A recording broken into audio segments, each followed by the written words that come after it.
Rajendra. I'm a student of Andhra University and the official commentator for the government of Andhra Pradesh. I take it as a great privilege to be a part of this wonderful program. Let me give a brief introduction about this program. The idea of introducing meteorology and oceanography as a subject of study in Andhra University was conceived during 1946, and the Department of Meteorology and Oceanography was started in 1948 to train students in two branches, viz. Meteorology and Oceanography. The Department of Meteorology and Oceanography at Andhra University was established in the year 1948 and is a pioneering institution in India, being the first in the country to offer postgraduate education and research in oceanic and atmospheric sciences.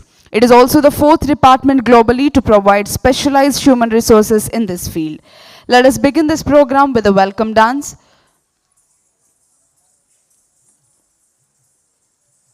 I cordially invite the dance team to please occupy the stage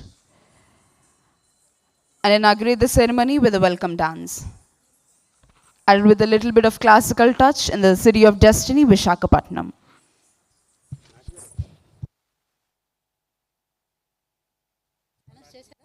Welcome dance.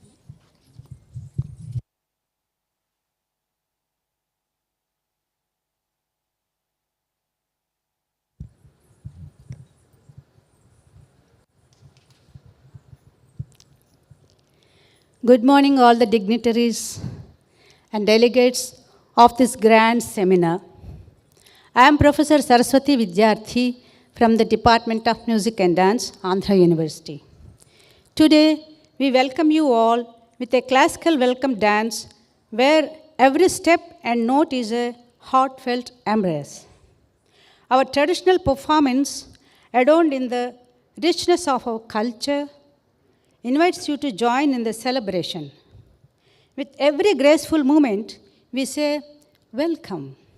Let's make beautiful memories together. The song includes several Carnatic vocal songs with a pinch of folk in it. And coming to the composition of the song, which is beautifully sung by Professor Dr. K. Saraswati Vidyarthi, Nattuangam and choreography by Aditya Anukula, and supported by Sadhireddy Hemasai. Our department is presenting this welcome dance. Thank you. Over to the audio, please.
Swagatam Krishna, Sharanagatam Krishna, Swagatam Krishna, Sharanagatam Krishna.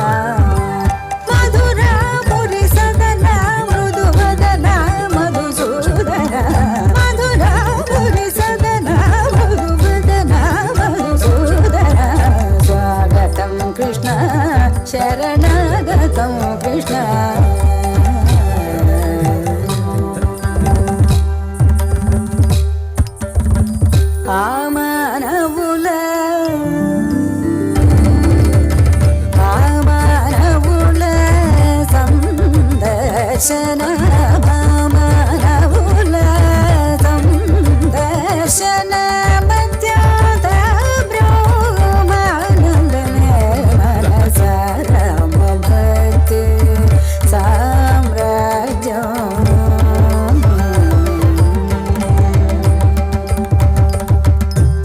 सकल ग्रह बलनीने सरसिजाक्ष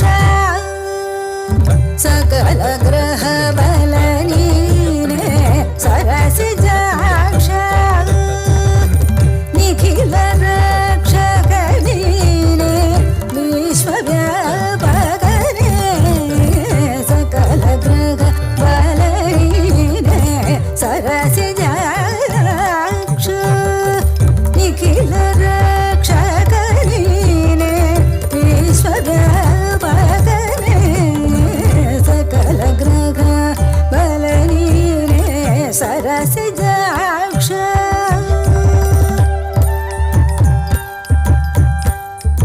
सुधा माधुर्य भाषण सुधा माधुर्य भाषण सुधा माधुर्य भाषण सुधा माधुर्य भाषण सुधा माधुर्य भाषण सुधा माधुर्य भाषण सुधा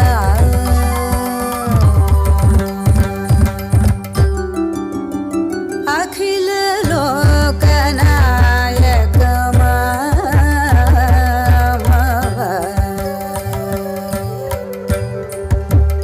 अखिल लोकनायक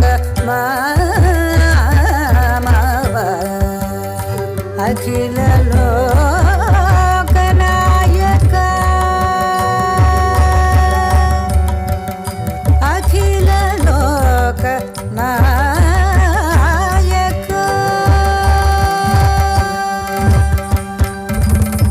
तंदनानागी तंदनाना पुरे तंदनाना बळ तंदनाना तंदनानागी तंदनाना पुरे तंदनाना बळ तंदनाना बळ तंदनाना बळ तंदनाना तंदनानागी तंदनाना पुरे तंदनाना बळ तंदनाना बळ तंदनाना बळ तंदनाना बळ तंदनाना हरिनारायण हरिनारायण हरिनारायण एनुमनवे ನಾರಾಯಣನೆಂಬ ನಾಮದ ಬೀಜವ ನಾರದ ಬಿತ್ತಿದ ತರೆಯೊಳಗೆ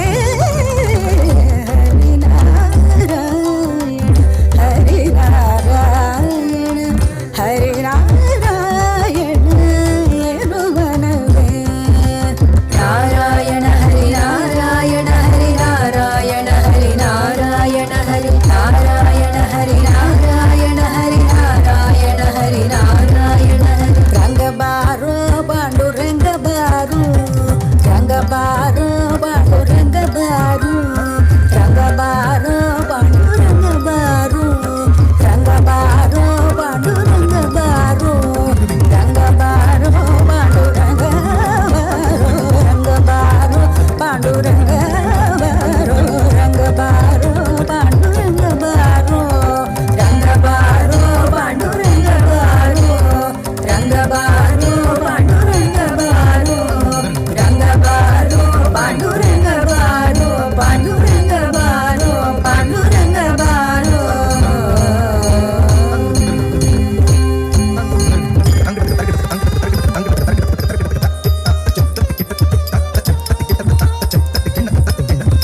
Thank you.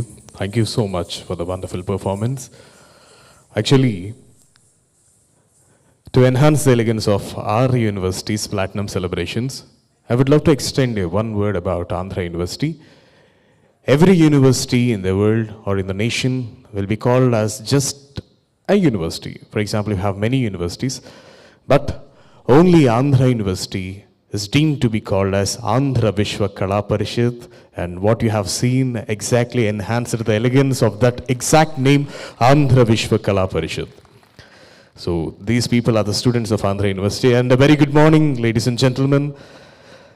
It is with great honor and immense pride that we gather here today to celebrate the Platinum Jubilee of one of the most prestigious departments of Andhra University, the Department of Meteorology and Oceanography, a department whose legacy stretches over 75 glorious years, pioneering the field of atmospheric and oceanic sciences not only in India but also across the world. This momentous occasion is a tribute to the visionaries who laid the foundation stone of this remarkable department back in 1948. Conceived as early as 1946 under the insightful leadership of our former Vice Chancellors, Andhra University became the first institution in India and the fourth globally to offer postgraduate education and research in meteorology and oceanography. This visionary step has enriched not just India but the entire world with specialized enterprise in weather and climatic sciences. Ladies and gentlemen, today we are in the presence of stalwarts who have illuminated the path of meteorology and oceanography. We have among us esteemed scientists, esteemed scholars, and academicians who have contributed to the progress and the glory of this field. On behalf of Andhra University, I extend a heartfelt and warm welcome to each one of you in this wonderful Platinum Jubilee celebrations. There is a saying, to be inspired is great, but to inspire is incredible. This department, over decades and decades, has not only inspired minds, but has shaped careers, trained specialists, and contributed significantly to scientific knowledge through over 200 doctoral degrees and thousands of specific publications. Today, we stand on the shoulders of giants, and it is my great privilege to welcome these stalwarts of the Meteorology and Oceanography Department, whose passion and perseverance have taken the institution to such towering heights. As we embark on this celebration, let's remember the words of the great oceanographer Jacques West Costa. Sorry if I'm wrong at pronouncing that, because that name is so typical. The sea, once it casts its spell, holds one in its net of wonder forever. And I can see people sitting in this arena are spelling out with me. Thank you so much for your cooperation. This department has cast its spell not only on the scientific community, but also on the generations of students who have walked through its halls and will continue to for the years to come. Let's celebrate this moment of triumph, knowledge, and progress as we look forward to the future that holds countless opportunities in the world of meteorology and oceanography. Once again, on behalf of Andhra University, I extend a warm welcome to all the present. May today be the celebration of excellence and a tribute to the past achievements and the inspiration for the future.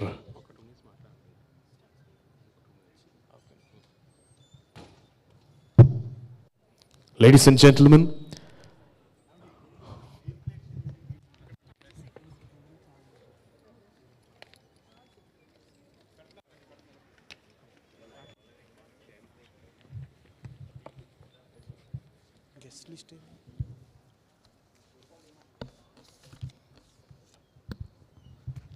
Thank you so much, Abhishek. That was a wonderful introduction about the department.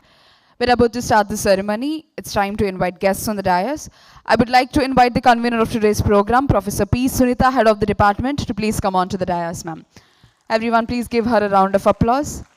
One woman army to be stated, the convener of today's program, Professor P. Sunita, ma'am, please come on to the dais. I also invite Professor G. Seshibhushan Rao Garu, Honorable Vice Chancellor of Andhra University, to please come on to the dais, sir. It's a pleasure having you today, sir. Thank you so much for attending and enhancing the elegance of the program. Professor G. Seshibhushan Rao Garu, Honorable Vice Chancellor of Andhra University. Welcome, sir. Good morning.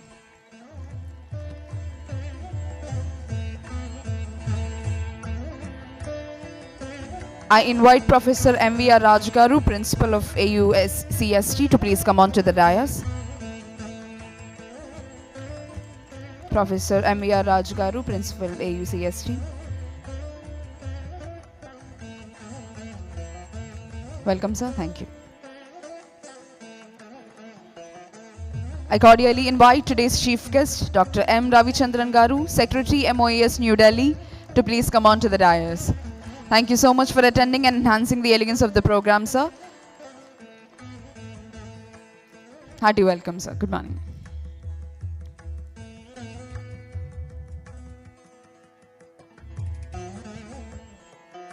Now I invite special guest, Dr. Parvindra Mani Garu, Secretary, Office of PSA, Government of India, to please come on to the dais.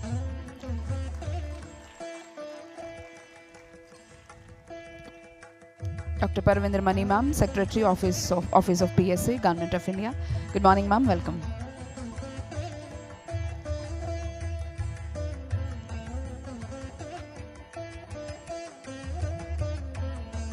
Thank you.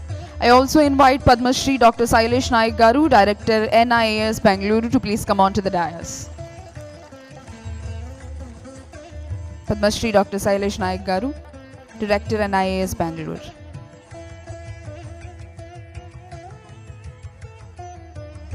Welcome, sir.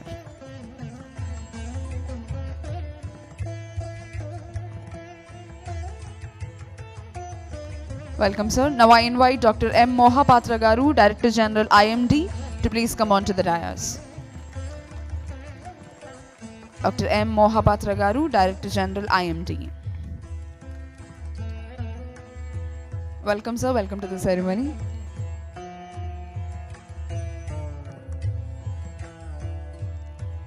Thank you. I invite Dr. R. Krishnan Garu, Director IITM, to please come on to the dais. Okay. Dr. V.S. Prasad Garu, Head NCMRWF. Welcome on to the dais, sir. Dr. V.S. Prasad Garu, Head NCMRWF.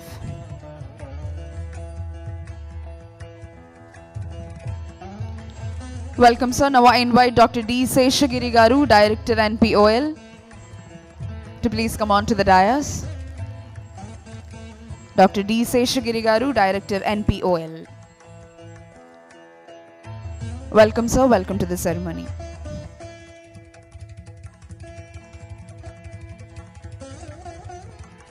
Now I invite Dr. Y. Srinivas Rao Garu, DG NSNM, DRDO. Dr. T. Srinivas Kumar Garu, Director INCOIS. Welcome, sir. Welcome on to the dais. Dr. T. Srinivas Kumar Garu, Director INCOIS. Hearty welcome on to the dais, sir.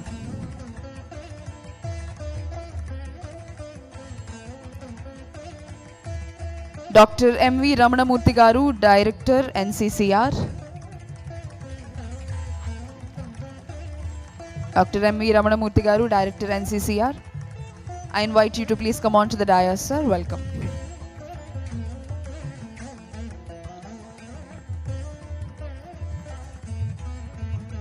Welcome, sir.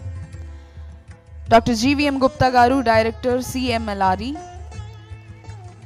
I invite you to please come on to the dais, sir. Hearty welcome. Dr. G.V.M. Gupta Garu, Director CMLRE.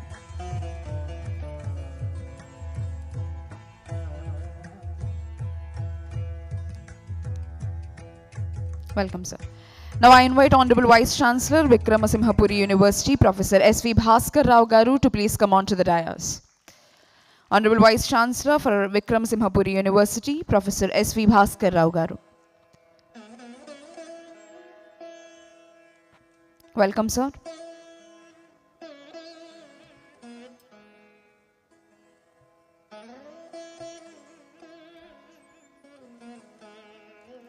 Thank you, sir. Please be seated. As we commence today's program, it is a tradition and an auspicious gesture to begin with the lighting of lamp. This ceremony symbolizes the dispelling of darkness and the ushering of knowledge and enlightenment.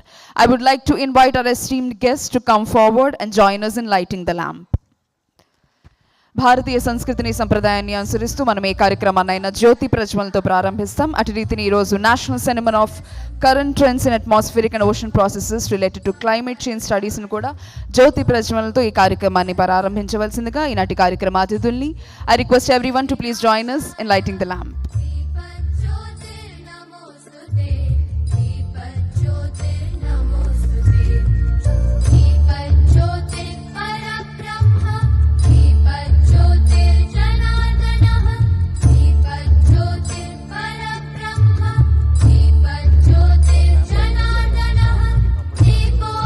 As the flame ignites, let it illuminate a path and inspire us to achieve great success in today's session. The light of the lamp signifies the light of wisdom, knowledge, and prosperity.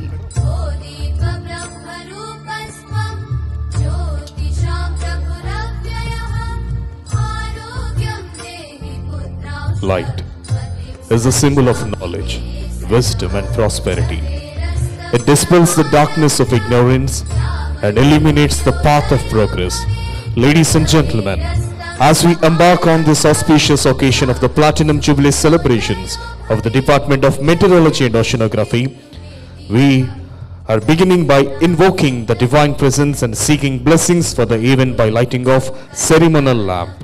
Lighting the lamp is a sacred tradition that signifies the dispelling of darkness and the emergence of knowledge and enlightenment. Now I request everyone in the auditorium to please rise up for the prayer song.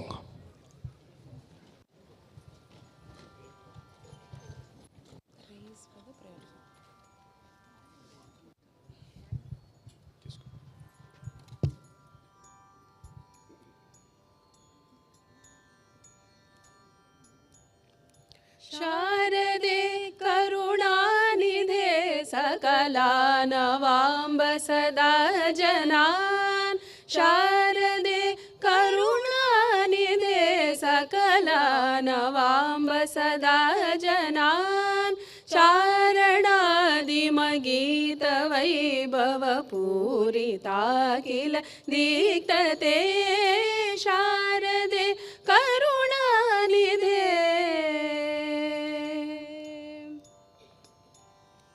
भर्मभूषणभूषिते वररत्नमौळिविराजिते शर्मदायिनि कर्ममोचनि निर्मलं कुरु मानसं शारदे करुणानिधे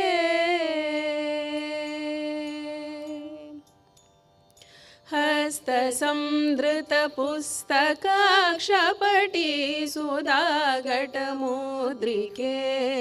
कस्तवास्ति वर्णने चतुरो नरकचरोदवा शारदे करुणानिधे सकलानवाम्ब सदा जना चामणादिमगीतवैभवपूरिता किल दीक्तते शारदे करुणानिधे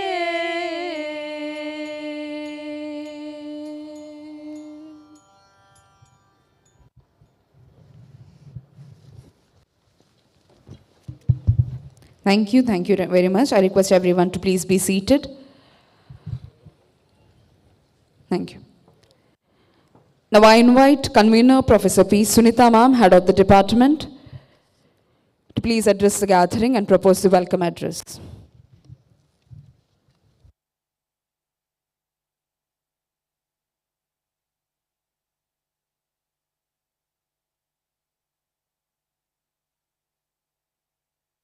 Good morning, all of you. Respected Ravichandran sir, Secretary MOEs,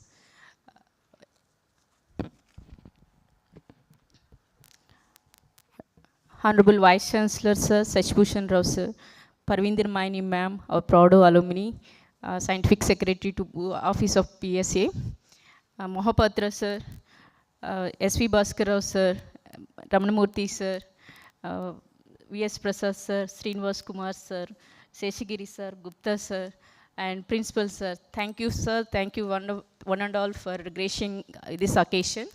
It's my great pleasure to welcome all of you for this inaugural function of the National Seminar on Current Trends, Atmospheric Science, Atmospheric and Oceanic Process related to Climate Change, Cut and Rise. I'm honored to be your have you here, and it is a significant event, and it is a moment for us as we come together to celebrate this Platinum Jubilee celebrations of Department of Meteorology and Oceanography. So, as you are aware of that, this department is established in 1948, and it is one of the pioneering department to provide the capacity building of the meteorology and oceanography.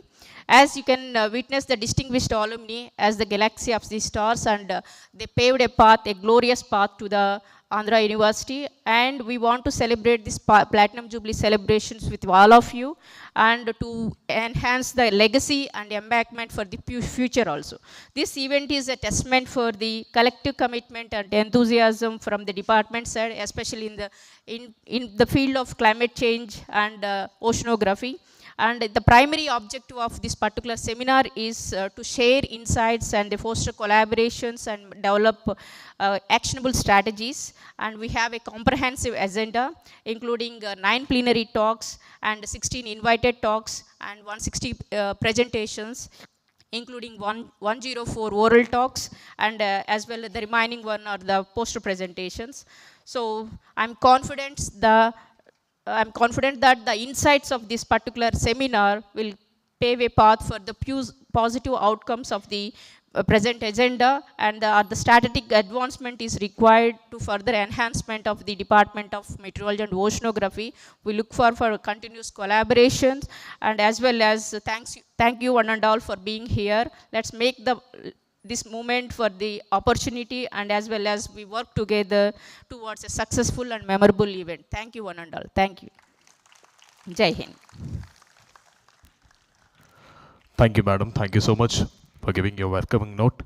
Now I request Professor M.V.R. Raju Garu, Principal, AUCST, to please address the gathering and proceed with the presiding of this function.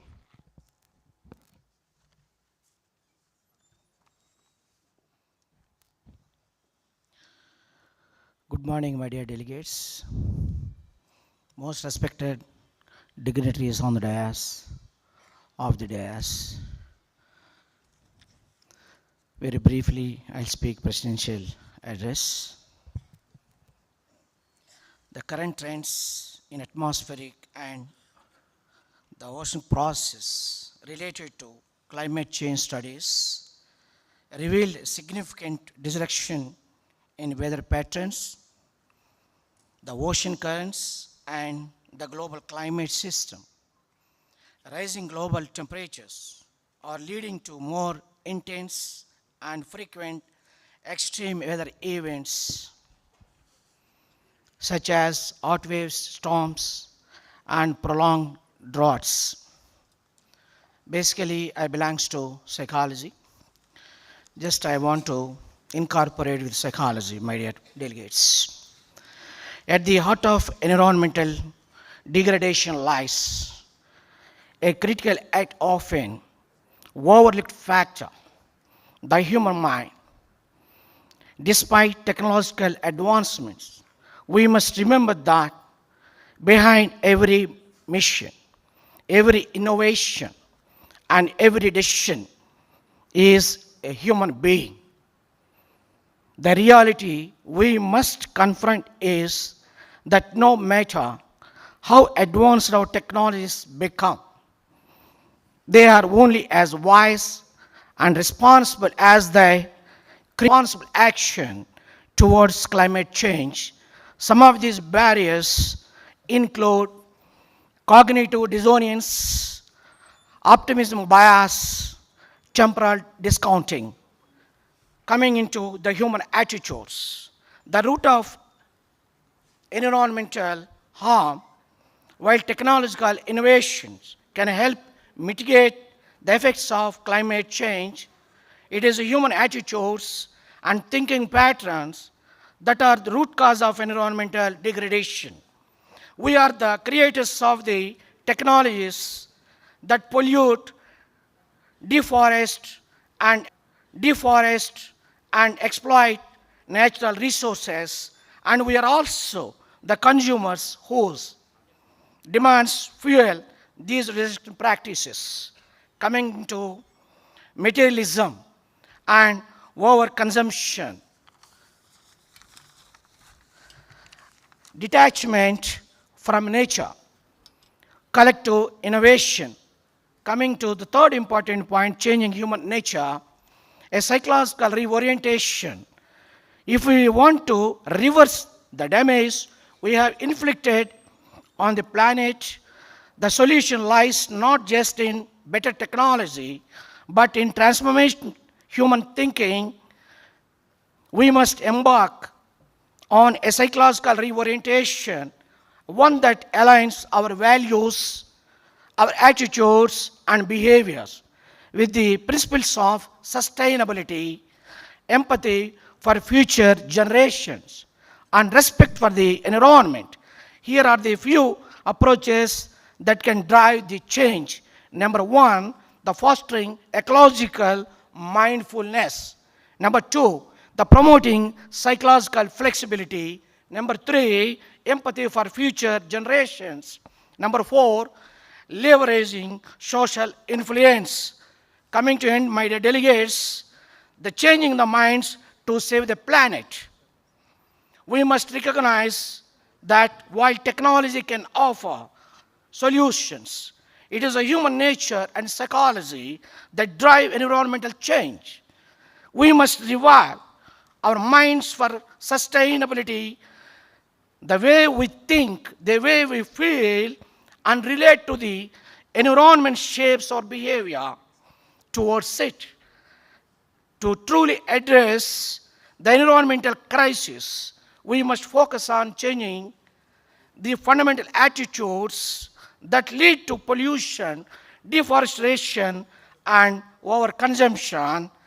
By fostering ecological mindfulness, promoting psychological flexibility, and encouraging empathy for future generations, we can inspire a shift toward more sustainable and responsible behavior.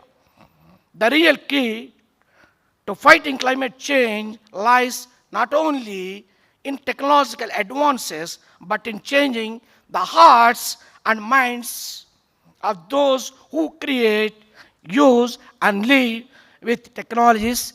Thank you, one and all, my dear delegates. Now we have very limited time. I'm, as a principal, saying apology, and 30 minutes late. We have very short time. I request all the learned, the speakers, and every speaker could spend minimum 5 minutes for your speeches. Now I invite Professor M. Mahapatra, Director General, IMD, please address into the gathering, sir.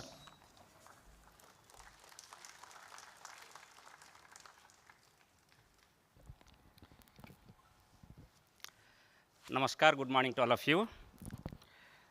Respected Dr. M. Ravichandran, Secretary, Minister of Arts Sciences,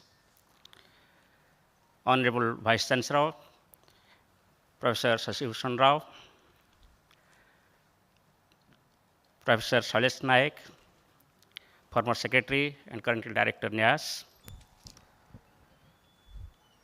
Principal of the Institute, Professor Sunita, my dear colleagues from Ministry of Arts Sciences, distinguished guests on the dais and of the dais, current and former faculties of Department of Meteorology and Atmospheric Sciences, other faculties from Andhra University, my dear students, ladies and gentlemen, press and electronic media. At the outset, I congratulate Honorable Vice Chancellor, Professor Rao, and the entire team on this occasion of Platinum Jubilee of Department of Meteorology and Oceanography. My special thanks and gratitude goes to the principal and professors and faculties of the Department of Meteorology and Oceanography and all former faculties, students, for their appreciable contribution, bringing out the continuous growth of the department. Andhra University has been a pillar towards the science of meteorology and oceanography. It has contributed significantly to the growth of science, growth of research and development, and growth of applications. Especially if you look at the India Meteorological Department, it was established in Andhra University in 1940. So therefore, the collaboration between Andhra University and India Meteorological Department goes back to 1940. At that time, the department, which is celebrating 75 years today, was not in existence. But however, Andhra University gifted the space and all support for establishment of meteorological observatory. Thereafter, the story went on. The science grew continuously, and by 1970, there were massive cyclones which affected Odisha and Andhra Pradesh. In 1971, it devastated Odisha. Thereafter, Government of India decided to constitute a committee, Cyclone Distress Mitigation Committee, headed by the Cabinet Secretary. And Cabinet Secretary recommended the establishment of cyclone warning centers at Bhubaneswar and Visakhapatnam. By that way, in 1974, Cyclone Center Visakhapatnam was established. I must express my gratitude to Andhra University. Andhra University donated the land, the building, and all the facilities, and therefore you find the Cyclone Center Visakhapatnam is located within Andhra University. So on this occasion, we are also completing the 50 years of establishment of Cyclone Center Vizag. For this purpose also, I congratulate IMD Vizag and also all the supporting administration, secretaries, and DGs at that time, and also Andhra University, former vice chancellors and current vice chancellors. So the story of collaboration has demonstrated as a key to all success. If you look at the laurels produced by Andhra University, the name goes to Director General of Meteorology, Dr. P. Koteswaram. If you think of the best science recognized worldwide, yes, Dr. Krishnamurthy has been awarded with IMO prize. That is the best, that is the highest prize in the field of meteorology, which is considered as Nobel Prize. I will not take much more. I just want to mention here, this collaboration will strengthen over the years, and we have to work together, not only now between IMD, which is the beginning in the process, but now all the components of Earth system, and therefore the Minister of Earth Sciences, all academia, all R&D institutes are working together. And when you consider the present status at present, there are still gaps with respect to the research, which can help to minimize further loss of life and property, which has been witnessed in the recent years. There has been improvement in forecast accuracy by 40 to 50%, resulting in zero loss of life in the recent cyclone Biparjoy. There has been improvement with respect to the heavy rainfall warning. We have got 80% accuracy in heavy rainfall, but still we have to go further.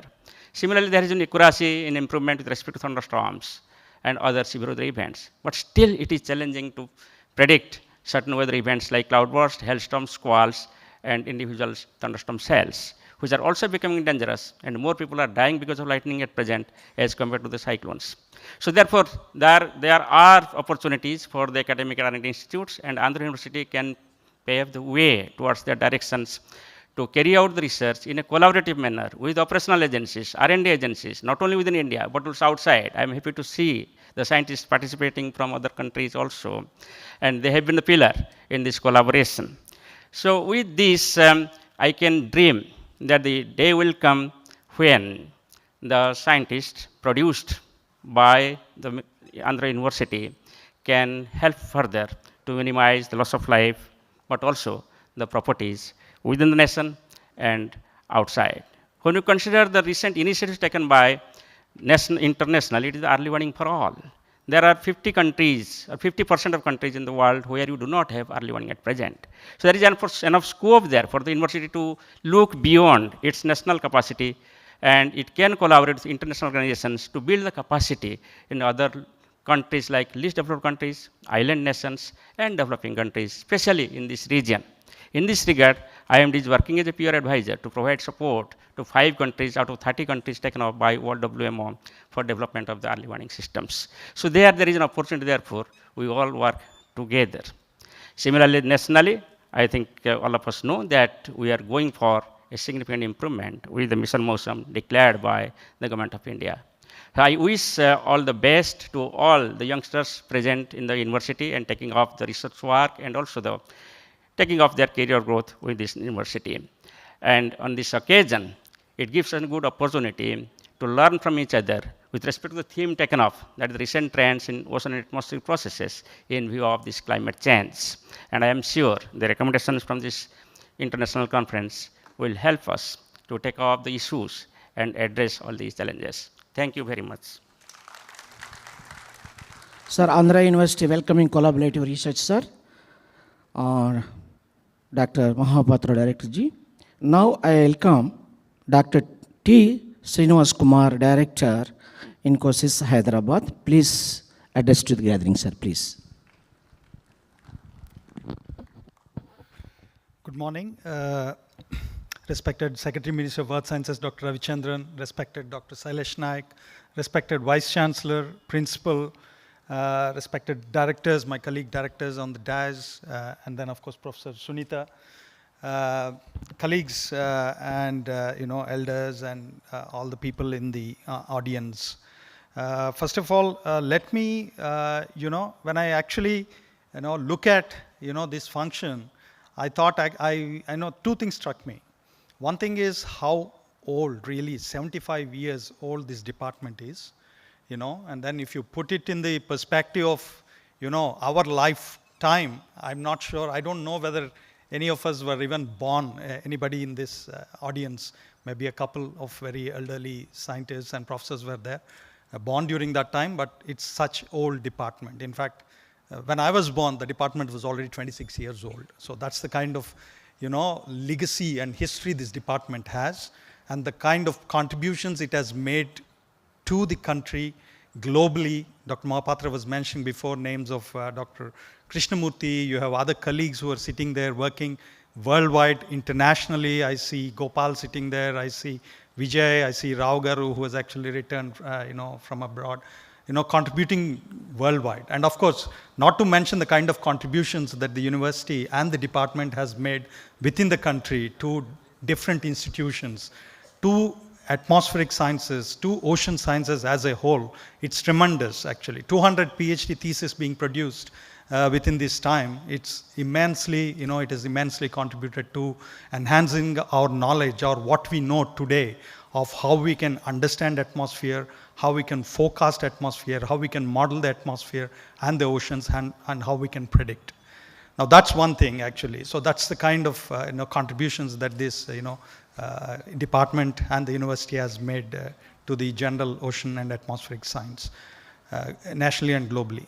The second thing it struck me was actually how actually both of these things have been combined. Now we talk about coupled ocean atmospheric modeling, we talk about it very routinely.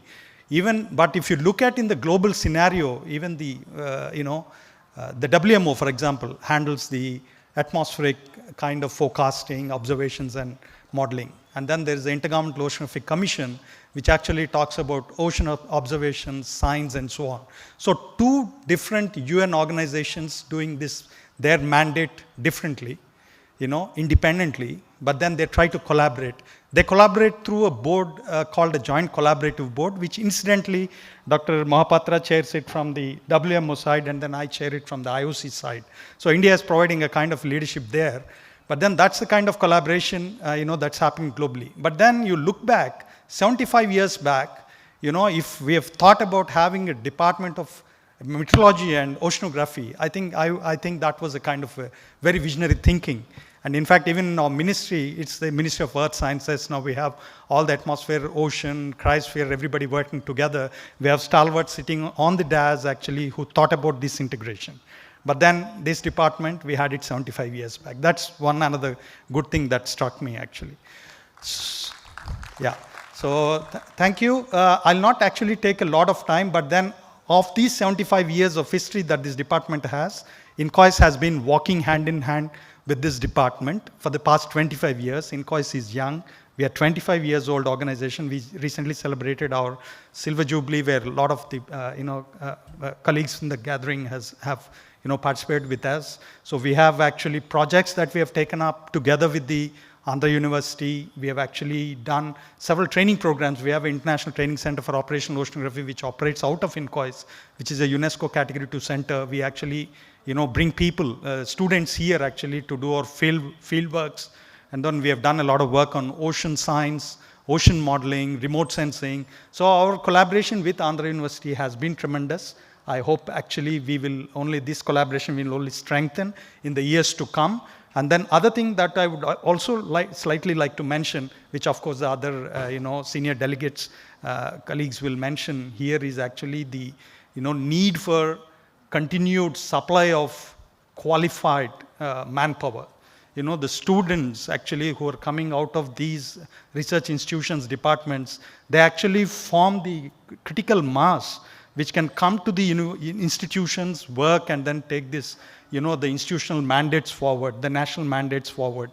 So I think we need to continue to encourage, the departments, strengthen them, find ways to actually have students, churned out, qualified students churned out from these departments, and then who can join the workforce of the country, and then also contribute nationally as well as internationally. With these few words, I would like to end by saying that I'm really humbled for being invited here, and then to be able to share my thoughts with all of you in these few minutes. Thank you very much, and wish this event a great success. Sir, thank you so much for wonderful inputs to the delegates. Now we are moving into it's okay. So now I invite Dr. T. Srinivas Kumar, Director, Infosys, Hyderabad. Is that finished? Okay. So I would like to invite Professor S.V. Bhaskar Rao, Honorable Vice Chancellor, Vikram Simhapuri University, Nellore. Please address to the audience, sir.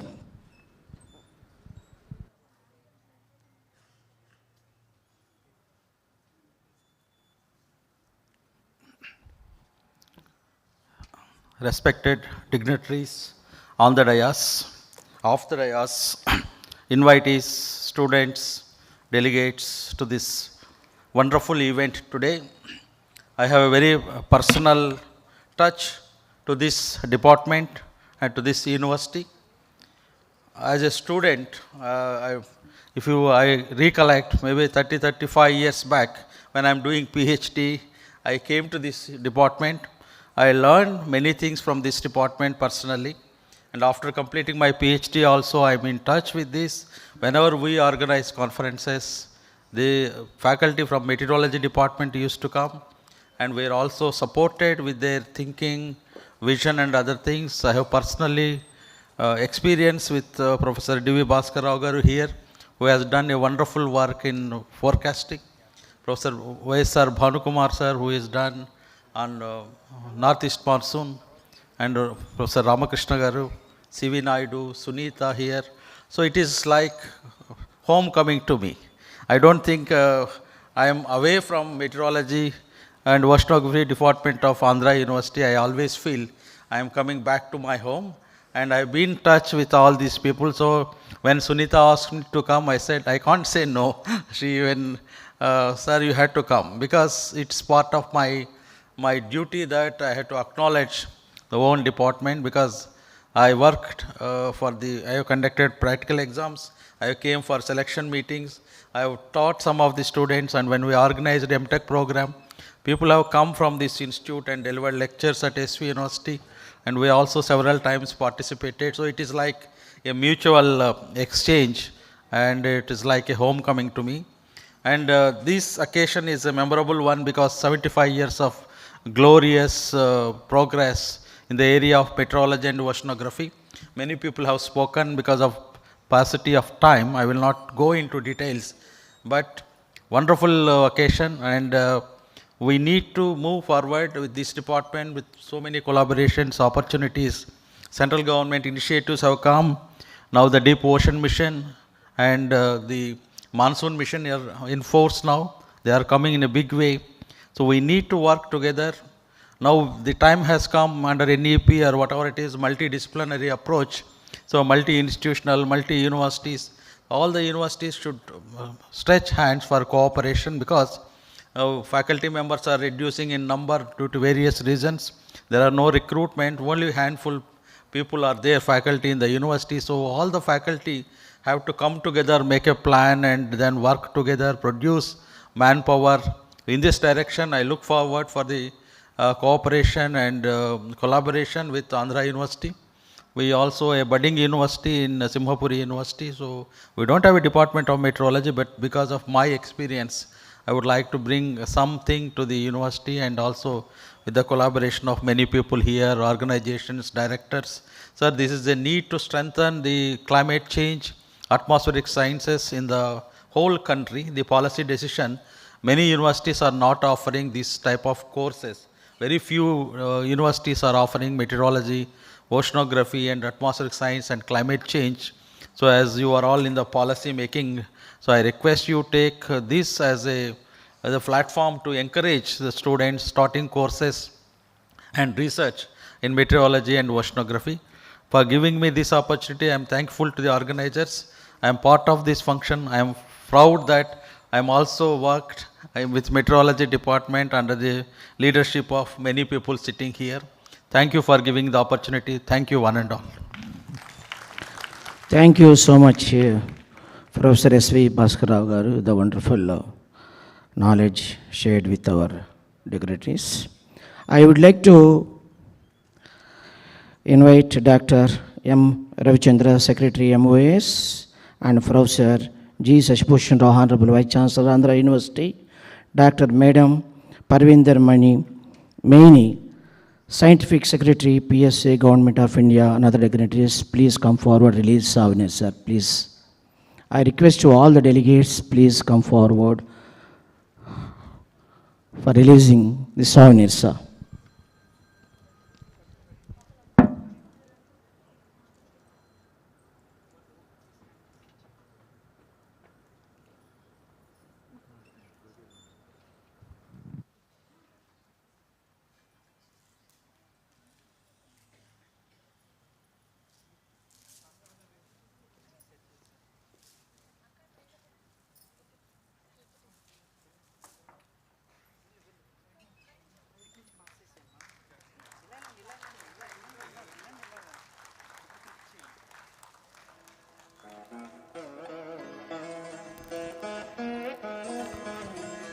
Ladies and gentlemen, put your hands together for the launch of the manifestation and the achievements of Department of Meteorology and Oceanography, Andhra University, which is an amalgamation of knowledge and perceptions of various stalwarts who dedicatedly worked for the enhancement of this department.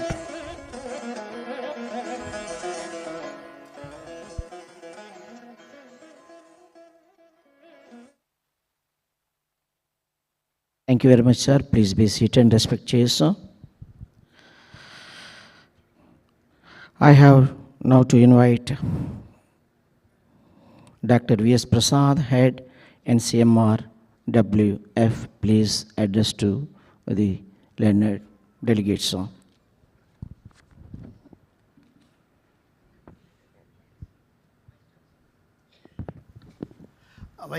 Honorable Vice Chancellor Dr. Sambasiva Rao garu and dignitaries on the dais and off the dais. Good morning to all. This is my privilege that from the alumni I am the first to talk at this gathering, and I did my MSc from Andhra University from 87-89 and also my PhD here under Professor Vittlamurthy garu, and this gave a great opportunity to work in the field, and giving a lot of opportunities to work in the field and contribute many things on that one. And this department has provided great leadership, not only to the country and also globally. Also Dr. T. N. Krishnamurthy garu and many people, and Dr. V.B. Rao garu, many people contributed to globally, and nationally also Dr. Y.P. Rao garu and many people are from the center contributed many things. And I got opportunity trained under the second generation of this faculty led by Professor Vittamurthy Garu and Professor Bhaskar Rao Garu and Lakshman Rao Garu and Varadarajarlu. Like many people, they taught us in this one. And this is the department first to start the meteorology and oceanography together, that one, as Dr. Srinivasa Kumar mentioned that one. And 75 years back itself, we have started this meteorology and oceanography together. That is the greatest vision that the visionaries having the Andhra University at that time, and they started this vision. And taking that one also, Government of India now started Ministry of Earth Sciences, combining these meteorology and oceanography community together. And this, many improvements are taken place in that one. And and 87, 88 when joined this one, and Government of India taken many initiatives, and gave opportunity to that one. That National Center for Medium Range Weather Forecasting was started at 87 itself. And when I joined here, that time DG, my director SK Mishra came here, introduced of CMRWF that is happening here, and the opportunities available in that these things. And later, when I completed that one, government started this ocean-related remote sensing, that one, and Dr. Shailesh Nayak, at that time, the potential fishing zones, that concept was incepted here, and I got opportunity to work on that one, and that became very big institute now in Quayas, and this type of opportunity, this type of improvements, many things happened in recent times, and at present, even many in meteorology, that many private sectors also are coming to working together, and these are giving opportunities to the meteorological community to contribute to the country. And one of the first institutions to start meteorology and oceanography in that one, and it has to providing lot of leadership activity this one, and many Director Generals and also secretaries also came from this department, and this department to be proud to give many things. And at present, world leaders, Vijay is here and Gopala Krishna, they are also contributing globally, and many people are, many stalwarts at the present system came from the department. And the contributions in agriculture meteorology and numerical weather prediction and many other centers came because of the coursework that was visualized in the Andhra University, and this led to the growth in the country's meteorological community. And it's in IMD also many vice chancellors, Y.P. Rao Garu, and many vice chancellors also came from this institute, and the contribution of the department is tremendous. And I hope this will continue in future also, and new generation has to come that one. And there is a lot, I request Vice Chancellor Garu to take this department to further strengthen this department, and there is need to strengthen the department, as we are seeing that faculty is now reducing, and we all, many scientists sitting in the alumni are sitting here in front of you, they can also contribute work in strengthening department to further heights, and we will all do that one. And there is urgent need to strengthen the department, and which has given a privilege of starting meteorology in the country. 75 years, that great vision that time leaders are taken, and presently it is in your hand. I think you will strengthen it further, and we will take it further, so that our, and the Indian government now started many missions. Previously it is working, the way of working is changed a lot under present our secretary, Mission Monsoon was, and Mosam mission, and many missions are started, and the government is strengthening the things, and now opportunities are there where we can start our own private forecasting centers also, like RMSA, many things are coming up, and there is a lot of opportunity in the field is there, and strengthening it. And recently I have seen even food chains, Swiggy, and that type of companies also started working, investing in meteorology.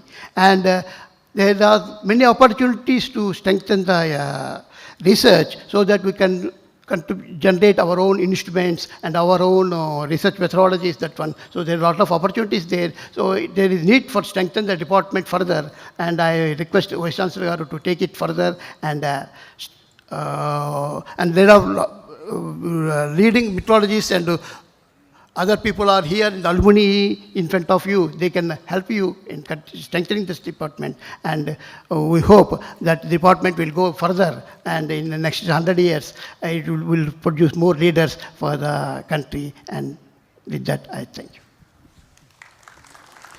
So thank you, Dr. V.S. Prasad Garu, the wonderful sessions given to our beloved Vice Chancellor. My beloved Vice Chancellor is a very dynamic person, definitely is taking initiation in forthcoming selections, sir. Now I invite Dr. D. Shashgiri, Director, NPO. Please address to the delegates, sir.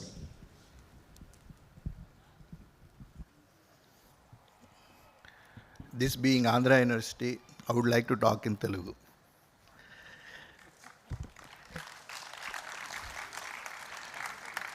గౌరవనీయులు ముఖ్య అతిథి సచివులు doctor M Ravichandran గారు,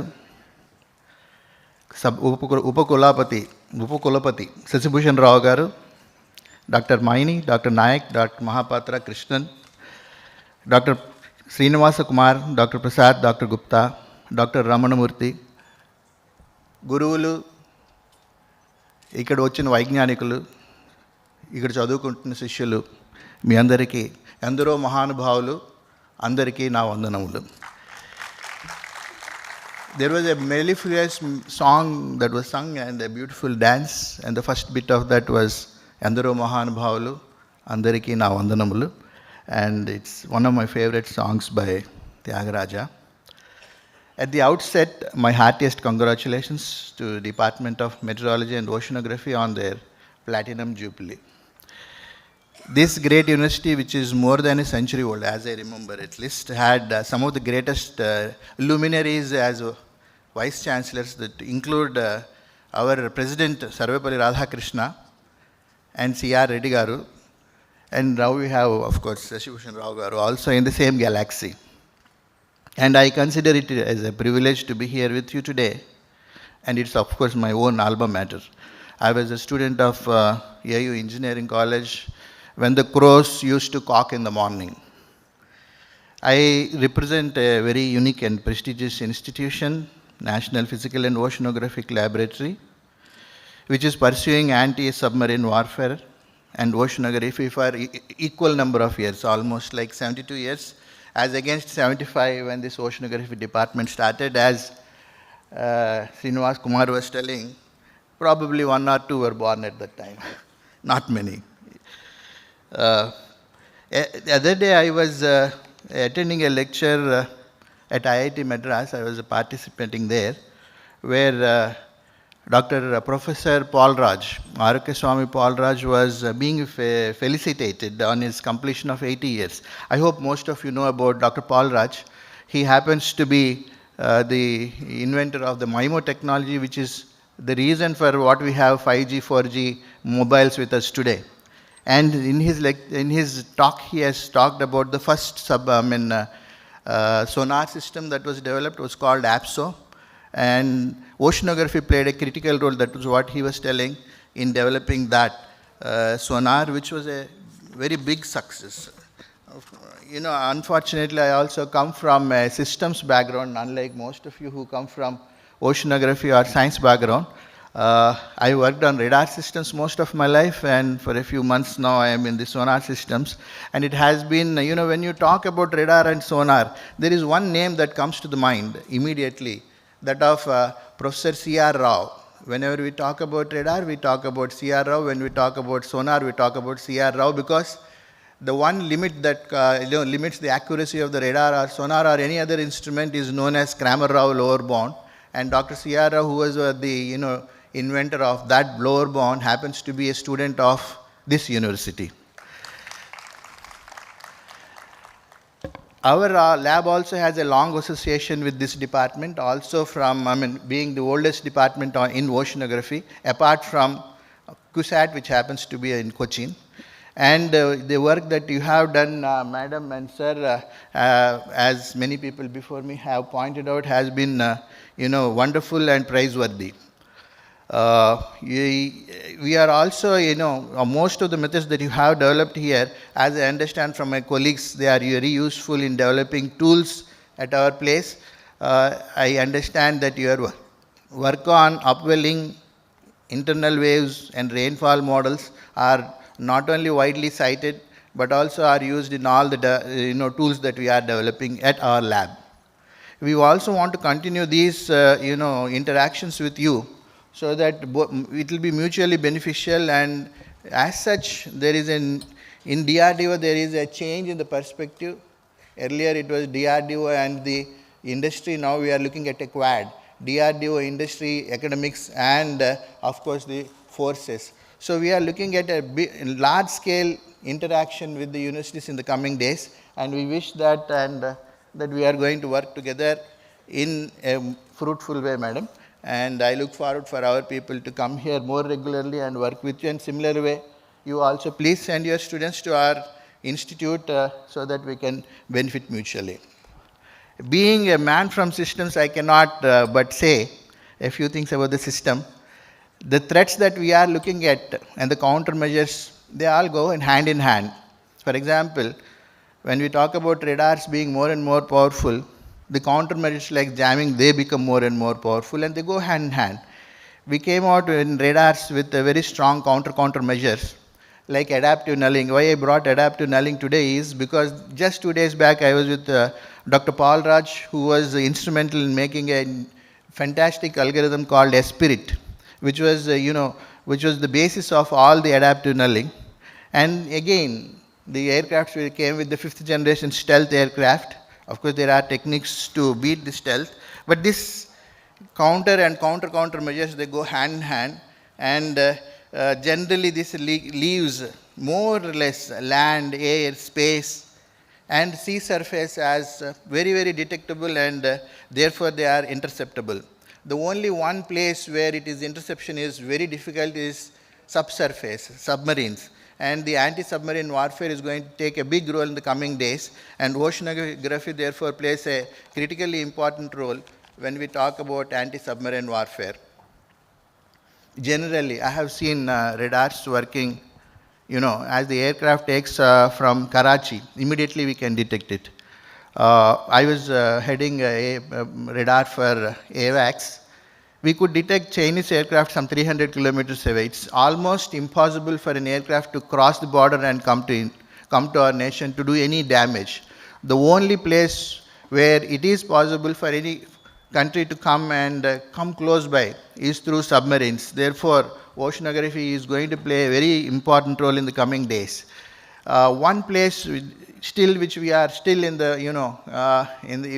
because the Indian oceans are different from the other oceans, we are in the preliminary stage, I would say, is to understand how the ocean is going to impact the sonar, and also how to utilize the bottom bounds to enhance the range. These are some of the areas where we are concentrating, and I look forward for your active research in these areas, sir, along with us. The theme for this conference echoes the state-of-art research trends like AIML, climate change, as someone was mentioning before me, and its impact on how we are going to detect submarines, and defense applications of oceanography studies. They are going to be the, some of the talks here, and I'm sure they are going to benefit NPOL in general and the defense fraternity in general. And I thank you for honoring, I am humbled and honored being here, being my alma mater, though across the road in the North Campus. I thank one and all. Thank you very much. So thank you very much, sir. Dr. D. Chashkirao Garu. I would like to invite Dr. GVM Gupta, Director, CMLRE. Please address to the guests, sir. Good morning to everyone. Respected Secretary, Ministry of Earth Sciences, respected Vice Chancellor, Andhra University, respected Sairesh Nayak, Director NIAS, many dignitaries on the dais, off the dais, friends, colleagues, faculties, students. A very warm good morning to everyone. It's a great feeling to coming back to home. Being an alumni of this university, standing in front of all of you on the dais, and then addressing all of you is a great feeling. 75 years is not a small issue. There are many, we are talking about atmosphere, the meteorology and oceanography, but this university is known for many marine science departments, marine geology, marine biology, living resources, marine chemistry, meteorology, oceanography, and statistics. This was the combined. In fact, there are multiple universities in this India where marine science department is there, but this is one university where separate departments of every subject is there, which is combining to make it as a marine science. So separate faculties, detailed faculties were all available. And then if you go back 30, 40 years back, most of the oceanographers in India are from this university. And then all are eminent scientists, eminent researchers, this university has produced it. It's a wonderful thing. Of course, recent past, the flow of researchers or enthusiasts from the Andhra University has come down for various reasons. But it is a combined effort of all of us and responsibility that the glory of this university and then the charishma, whatever in it is possible, that we all should bring it back to this country, because there is a great potential under the marine science. A lot of prospects are there. And then these subjects, what we have been talking about, whether it is atmosphere, Mother Earth, or otherwise ocean, a lot of blue economic prospects and potential. Industry is also coming forward. So job prospects are very, very high for this particular departmental inter-subject areas of marine science, especially whether it is atmosphere, ocean, or everywhere, whether it is a chemistry, biology, or geology, everywhere a lot of job prospects are there. So I humbly request Andhra University Vice Chancellor to take please actions, whatever is required, to bring the glory back to this all the marine science departments of this university. And definitely we all will be back to you, sir, to extend whatever the support is required for this particular thing. Thank you very much. Thank you very much.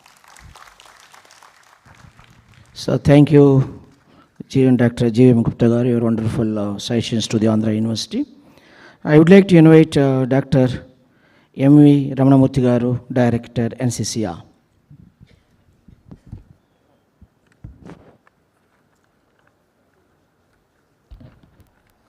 Very good morning to all.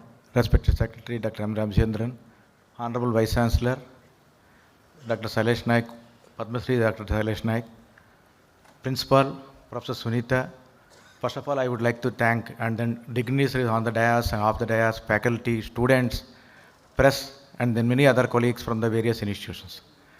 First, I would like to thank Professor Sunita and then Dr. Surachandra Rao for organizing this wonderful event. In fact, all of you are here not only to share the experiences, but also to see many of the stalwarts. It is a wonderful opportunity to meet all of us.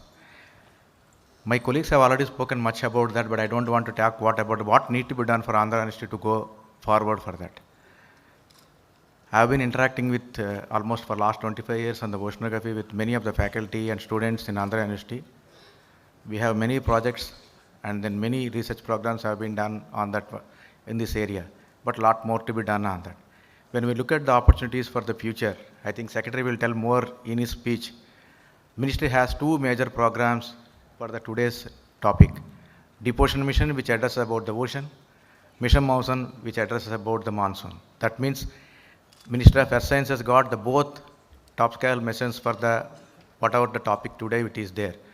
In fact, under the Deep Ocean Mission, Dr. Sailesh Naik and Dr. Ravichandran knows, in fact, it was their vision to have many students to take part on that. In fact, we have almost 100 universities and students with various national colleges have been taking part on that.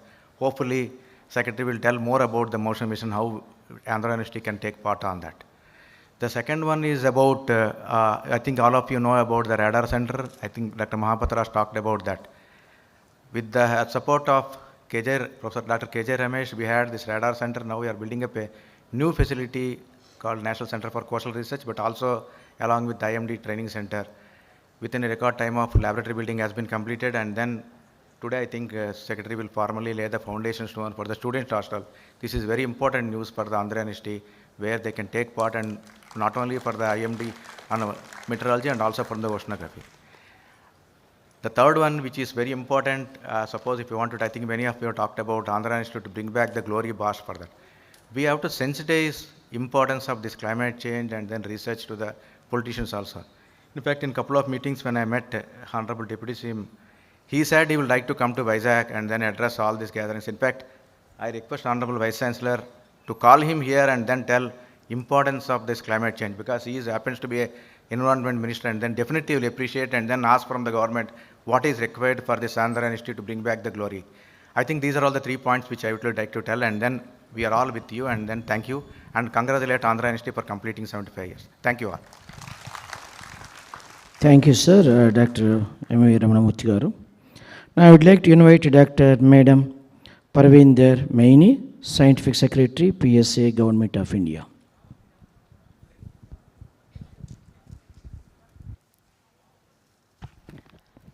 Dignitaries on the dais, faculty, esteemed guests, students, scholars, media, a very, very good morning. First of all, I would like to join all my colleagues here to congratulate not only the university, but also the department for this wonderful journey that they have taken forward.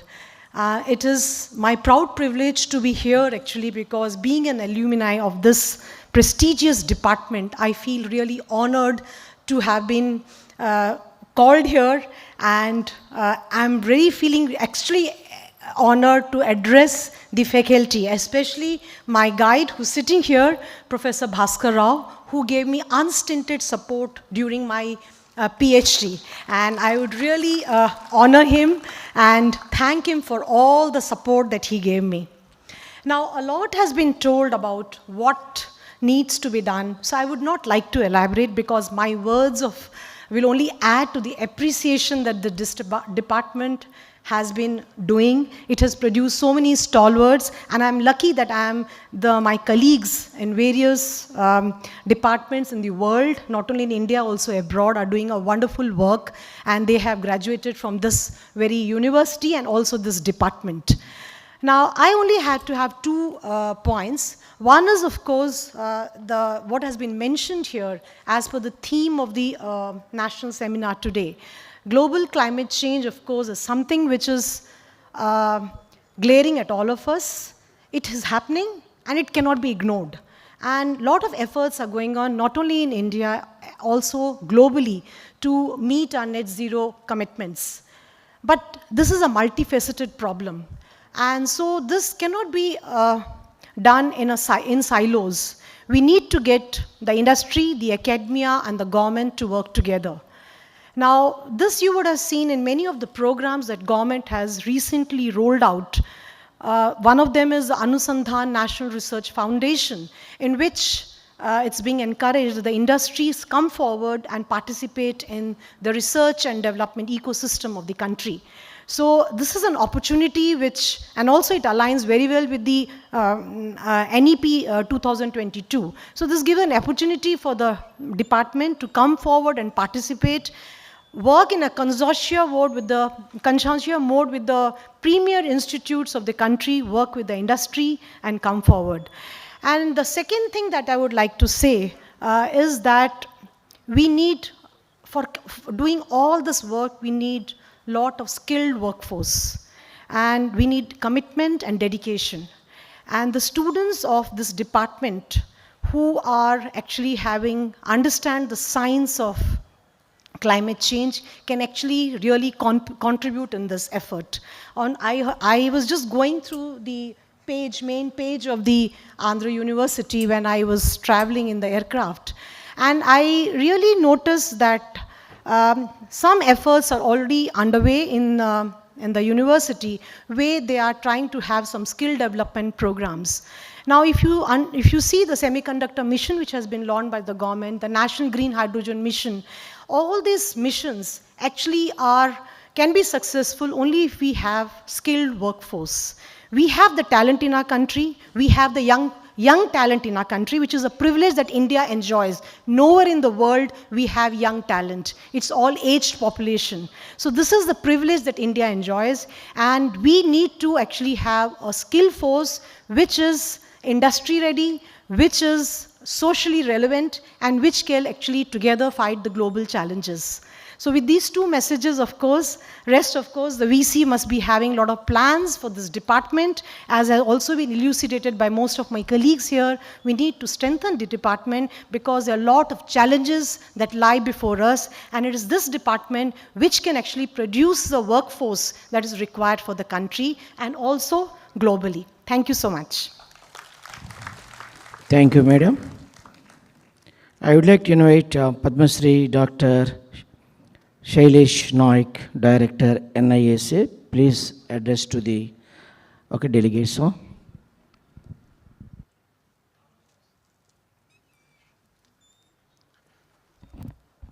Good morning to everybody.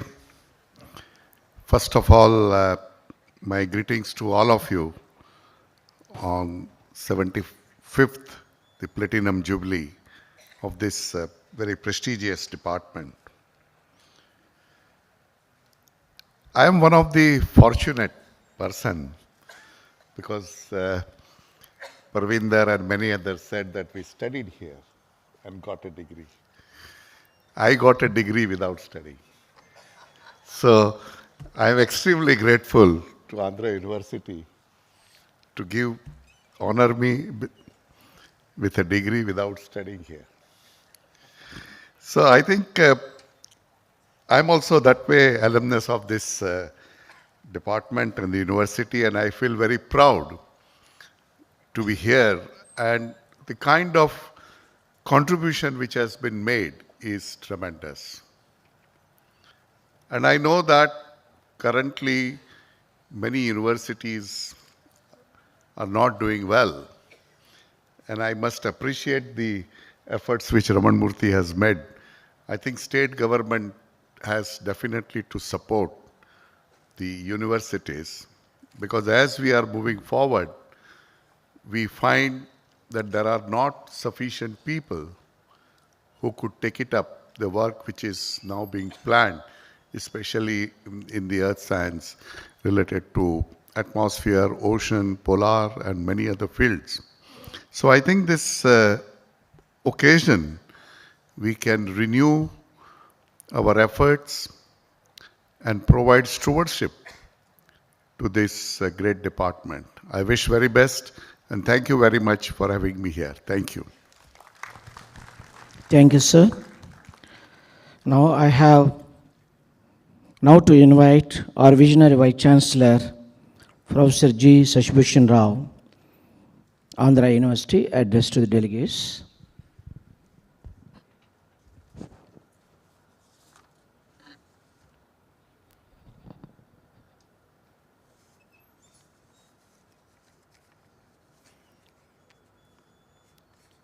Respected dignitaries on the dais,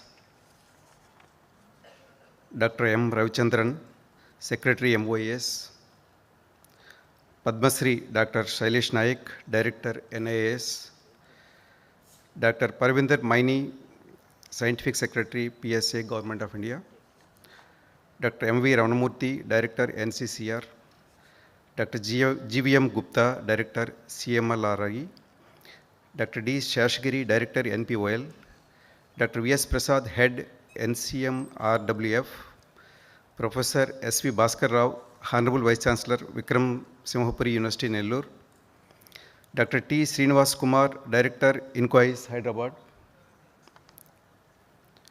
Dr. M. Mahapatra, Director General, IMD, Professor M.V.R. Raju, Principal, AUCST, Principals of various constituted colleges, faculty colleagues, students, scholars, press and media. Good morning and welcome to Andhra University. With great humility and pride, I stand before you today as in charge Vice Chancellor of this prestigious University, which is nearing its 100th year in the year 2025. I am honored to lead this institution into a future full of promise and potential. I am delighted to see all of you gathered here today for the 75th anniversary celebration of this department and to discuss the latest developments in the areas of meteorology and oceanography. I extend my gratitude to all students, scholars, faculty, retired faculty, and the alumni who have contributed to this university's legacy. Ladies and gentlemen, for those who may not be familiar with our university, let me highlight few key achievements. Government of India assesses the performance of all higher education institutions using 5 key parameters. They are teaching, research, infrastructure, governance, and student support. And all these 5 key parameters are measured by the 2 central government agencies. One is National Assessment and Accreditation Council, other one is the National Institutional Ranking Framework. Sir, we have been accredited by NIAS, that is NAC, with A++ grade, scoring 3.74, placing us among the top 3 Indian universities in India. In the recent NIRF rankings, we secured the 7th position among the state universities and 41st overall, including the IITs, NITs, central universities, AIMS, etc. Further, we are aiming to climb further, and again, our next year target is to be within the top 10 to 15.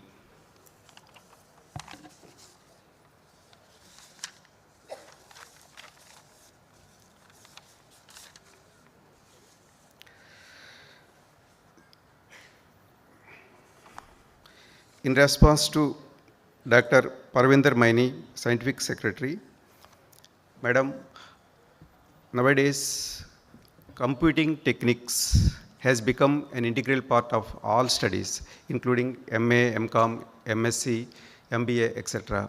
So that we are planning, Andhra University is planning to introduce dual degree programs from next year onwards.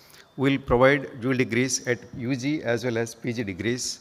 For example, in case of meteorology and oceanography departments, we will try to accommodate MTech, computer science and systems engineering also, or some physics degree as per the student's choice. Already we have introduced in our engineering college major and minor degree, and also next year onwards we are going to introduce 2 major degrees at UG level or 2 major degrees at PG level also.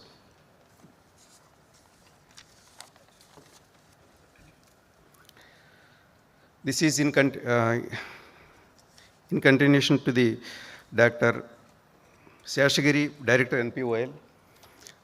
Sir, on your way to this place from the hotel, you must have seen the huge vessel in the shore. So that is Kurusura submarine given by the Russia. I just want to mention about the submarine one point. You all know that typically submarines travel at what speed? Anybody can tell me? Usually at a maximum speed of 10 to 15 kilometers. The reason for such a slow speed is water applies a huge amount of drag on this vessel because the water density is 1000 times more than the air. In case of war-like situations with Pakistan, this particular submarine located in naval dockade of Visakhapatnam, to reach Arabian Sea, it will take minimum 22 to 30 hours. It is not desirable.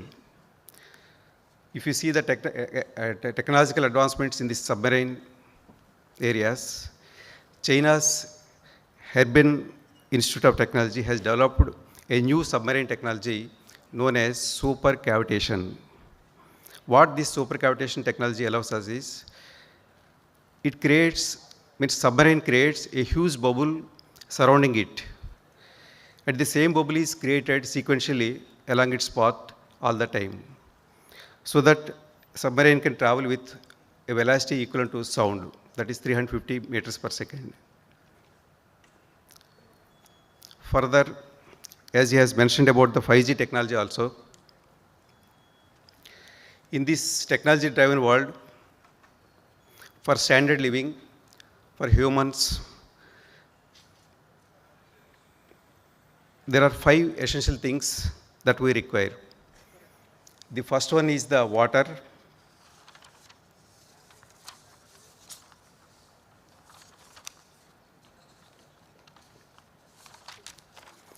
And the second one is electricity. And the third one is communication, which includes the phone and internet. And the fifth one is technology. Technology means it involves computer, cameras, and GPS. But nowadays, for many people, students and even scientists also, mobile phone has become almost as essential as water, milk, and electricity. For this, I just want to mention the technology behind the 5G technology, 5G communication system in 1 minute time.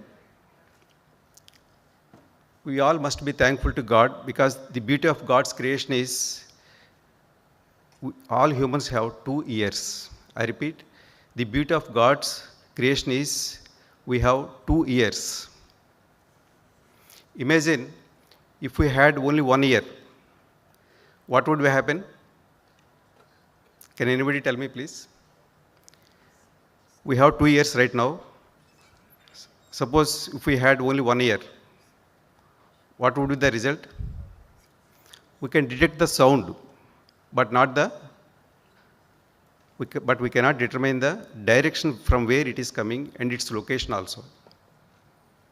I repeat, with the 2 ears only, we can determine the direction of the sound from where it is coming and its origin also. So what our brain does is, our brain processes the difference between the 2 arrival timings of the signals at 2 ears, and then it easily locates the direction as well as the source of the sound. The same, suppose in the same hall, if we see, if there are multiple sounds are happening, means many people are speaking at the same time. With the 2 ears, a human cannot detect easily the exact sound source from where it is coming. If you have 3 ears, or if you have 4 and 5 or 6 ears, then you can easily detect each and every sound source and its direction perfectly. The same concept is used in 5G technology. And that particular technology already has mentioned that Dr. Sashagiri, that is MIMO, multiple inputs and multiple outputs. We use multiple antennas at the transmitter side and the multiple antennas at the receiver side, so that is the reason why we are getting the high bandwidths, high capacity networking, as well as high spectral efficiency and low latency also. Thank you for your attention. I look forward to insightful discussion. Wishing all the best. Thank you.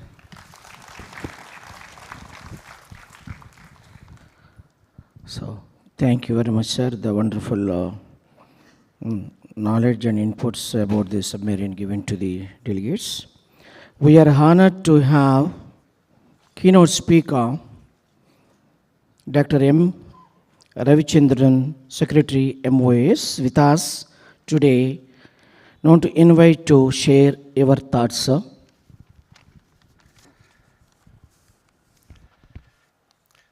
Very good morning to all of you. Respected Professor Sasibhushan Rao, Vice Chancellor of Andhra University, Dr. Sailesh Naik, former Secretary, Ministry of Earth Sciences and Director of National Institute of Advanced Studies, Dr. Parvinder Maini, Secretary, Office of PSA, Dr. Mohapatra, Director General, Indian Meteorological Department, Dr. Y. Srinivasa Rao, Director General DRDO, of course he couldn't be there. Dr. Sesagiri Rao, Director NPOL, Professor Bhaskar Rao, Vice Chancellor of Vikramasinghe University, Professor M.R. Raju, Principal Andhra University, Professor Sunita, my colleagues, Dr. Srinivas Kumar, Dr. Ramanamurthy, Dr. Prasad, Dr. Gupta, and other all distinguished invitees, and some of my gurus and friends are students and faculties. Very good morning to all of you. Of course, it is indeed a great pleasure to be here as part of this 75-year celebration of Department of the Meteorology and Oceanography of Andhra University. It is indeed a great effort by this university. First and foremost, I congratulate the department as well as the university for bringing the many what is called stalwarts from this department to contribute to the theme of meteorology and oceanography. Of course, this university has brought many people, many scientists, faculty, and many of the what is called great visionaries for this meteorological community as well as oceanographic community. If you say that few of the people, if you distinguish alumni, include some of the things already mentioned by my colleagues, it is a T.N. Krishnamurthy, Florida State University, of course, T.S. Murthy from Canada, P. Krishna Rao, Nova, USA, Dr. D.P. Rao, NSUP, USA, S.T. Rao, C. Prabhakar Rao, as well as Dr. Vardachari, first director of NIO, and there are many others. Of course, many others are sitting here, which has nucleated from this university. And it is basically this university, it has started very, as many of my colleagues mentioned already, it has been well thought that the meteorology has to be started, as well as the meteorology has to be go with oceanography. So it is a symbiotic relation between these two, they thought initially. So accordingly, they have started this department well in advance, the first in the country as well as fourth in the world. I think it is a very great effort and visionary people that time they had. I think even including, you all know that many of the people in the oceanography law fund, of course he is a famous oceanographer, he mentored several of the students from here for the Department of Oceanography, and he was a distinguished faculty from this.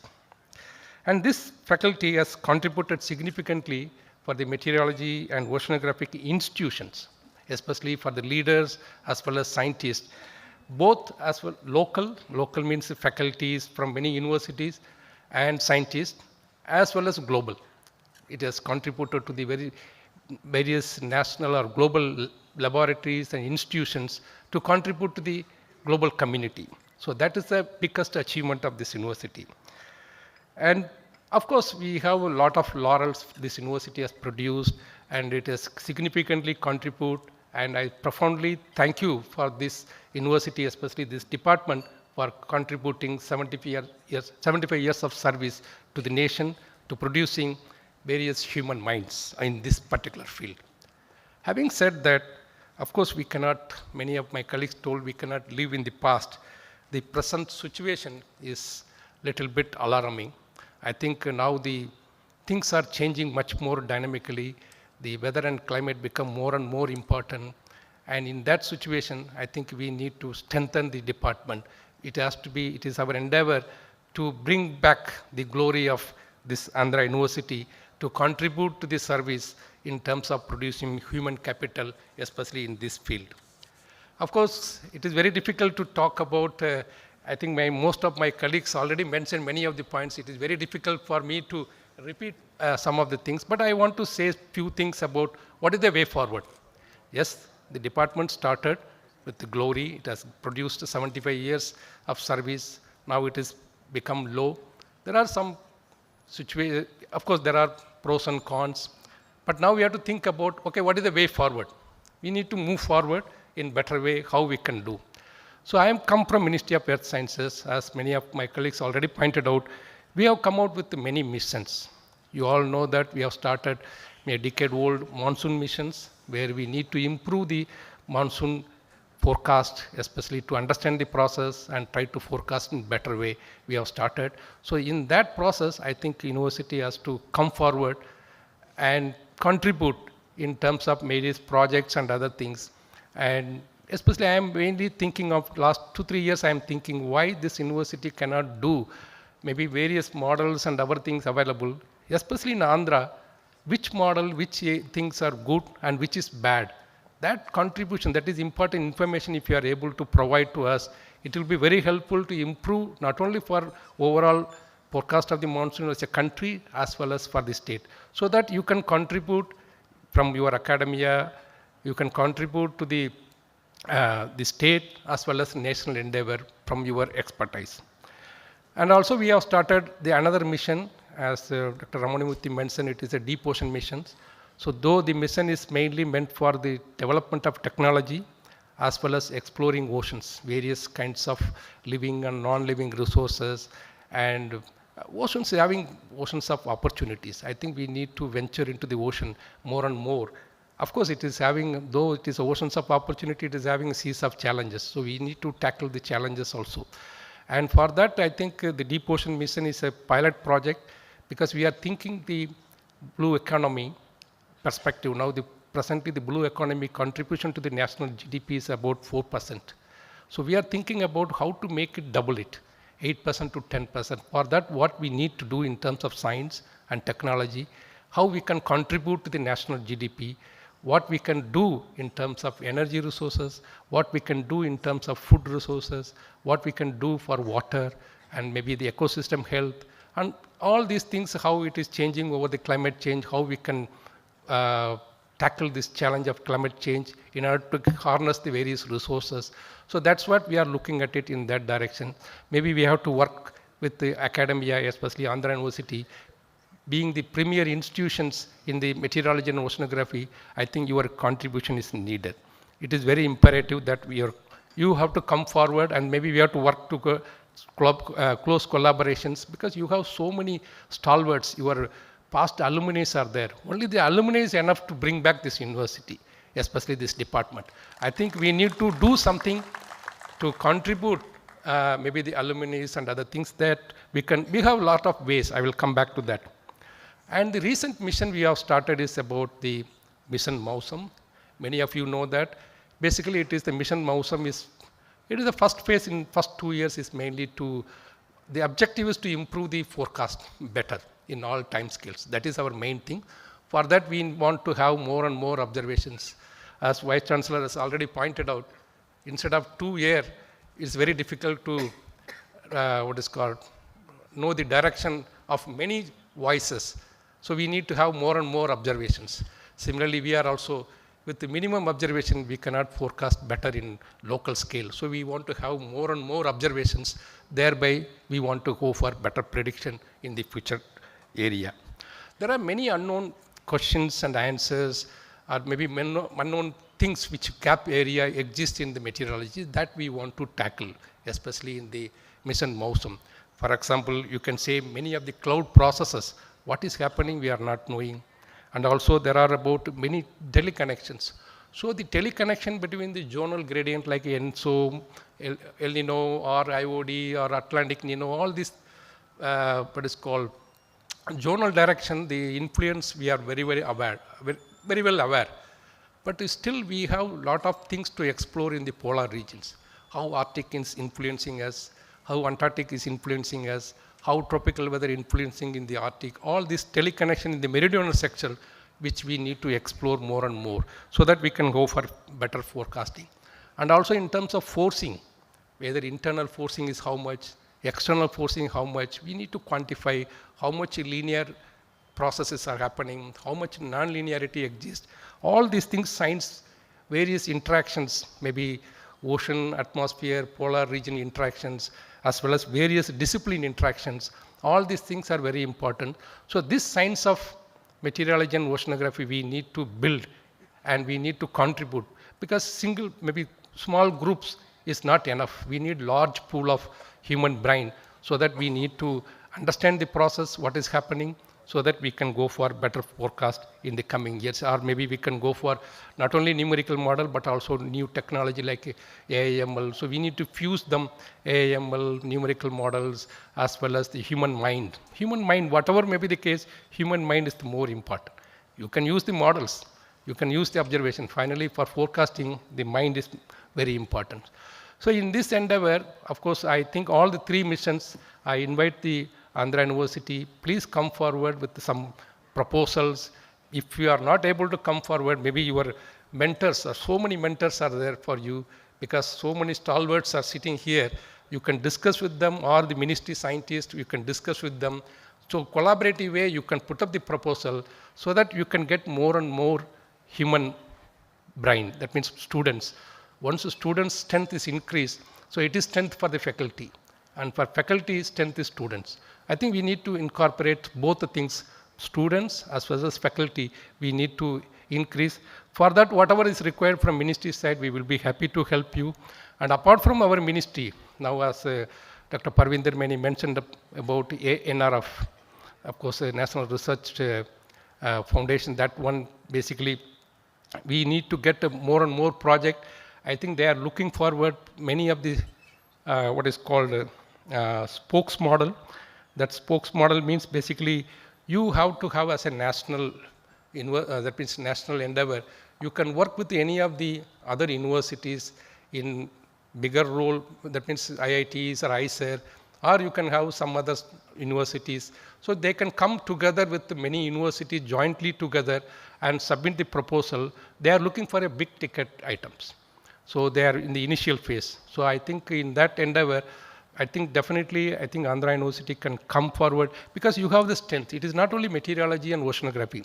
You have opportunity because it is a multidisciplinary world. You have the opportunity with various disciplines exist in this campus. You join together with various disciplines because meteorology and oceanography, it is not a unique discipline. It is a multidisciplinary of various science and engineering. So you can talk to your colleagues and friends within the university as well as other institute, come forward with the major proposal so that you can get better funding, so that you can make many students as well as the faculties in that one. And also there are one more thinking of is going on in ANRF is basically the past scientists as well as the engineers nucleated from this university, maybe there is an opportunity will come. You can hire them as a faculty here. Maybe that fellowship also may come from ANRF. That is what thinking is going on. So you have to identify a suitable person to teach the new generations. Apart from that, even CSIR is now coming with a new what is called fellowships.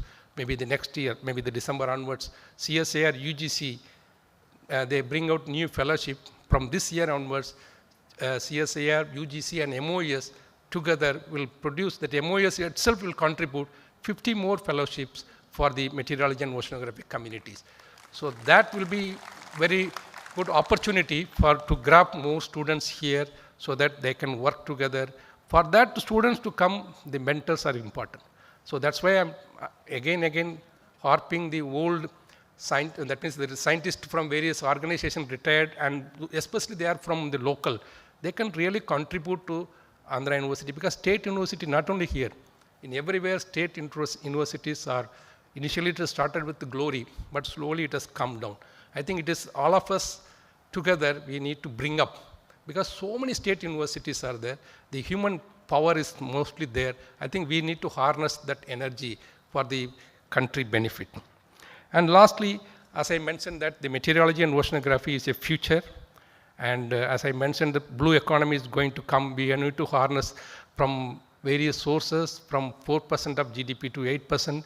And when you talk about meteorology, it has various opportunities, various applications like agriculture or power sector or aviations and many other sectors. It is going to give the opportunity. If you are able to provide the better forecast, definitely the entire national growth will be improved in terms of agriculture or power and other things.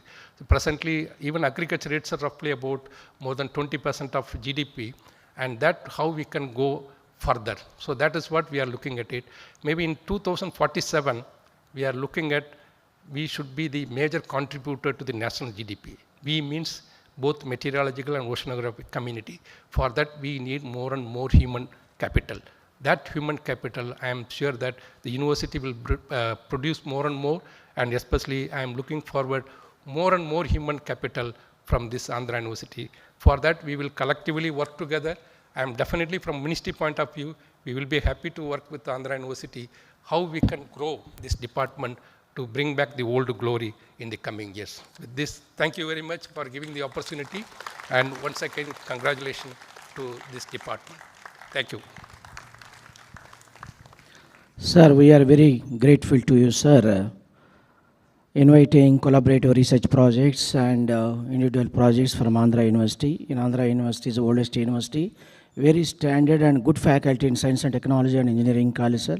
Definitely in coming days we will submit major projects to an organization, sir. Thank you so much, sir.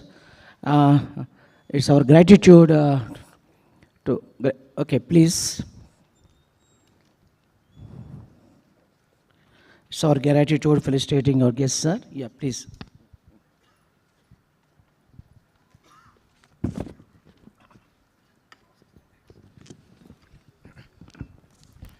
And we extend our heartfelt gratitude to all the mentors and all the stalwarts who are present here for this wonderful Platinum Jubilee celebrations. And on behalf of Andhra University, we would love to felicitate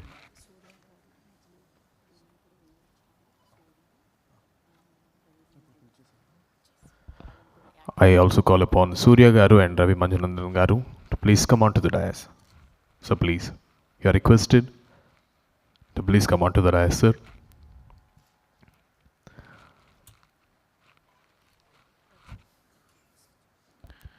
Now I request Dr. M. Ravichandran Garu, Secretary, Ministry of Environmental Sciences, and today's chief guest, Ministry of Earth Sciences, to please come forward. Sorry, sir. Ravichandran Garu to please come forward and receive a token of gratitude. So your presence enhances the elegance of this function. I request Honorable Vice Chancellor of Andhra University, Professor G. Sesubhushan Rao Garu, to felicitate him with a shawl and present the token of gratitude for his wonderful presence in enhancing the elegance of this function. A heartfelt thanks to Dr. M. Ravichandran Garu, Secretary, Ministry of Earth Sciences.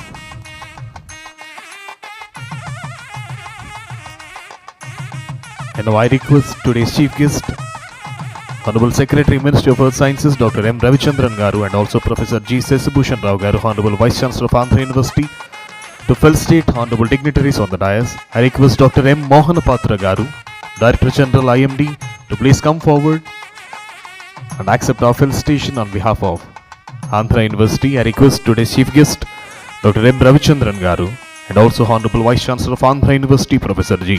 Sesubhushan Rao Garu, to felicitate Dr. M. Mohanapatra Garu, Director General IMD. Ladies and gentlemen, put your hands together.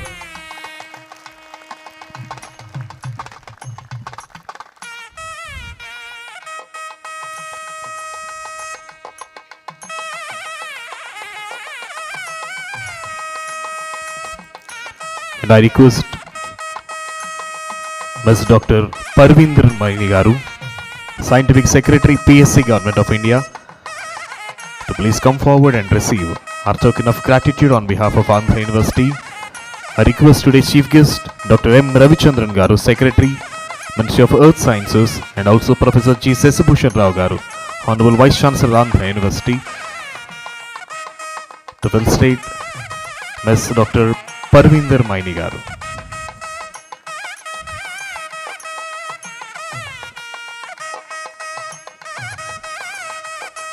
And I request Padma Shri Dr. Sailesh Naik Garu to please come forward and receive a token of gratitude on behalf of Andhra University. I request today's chief guest, Dr. M. Ravichandran Garu, to proceed with felicitating Padma Shri Dr. Shailesh Naik Garu, Director, NIAS.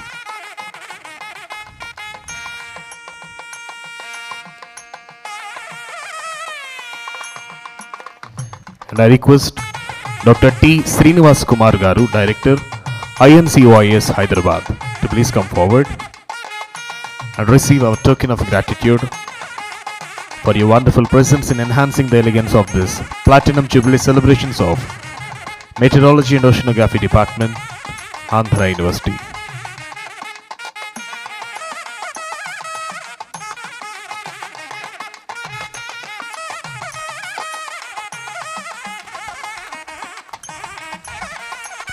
Thank you, sir. Thank you so much for your presence at this Platinum Jubilee celebrations.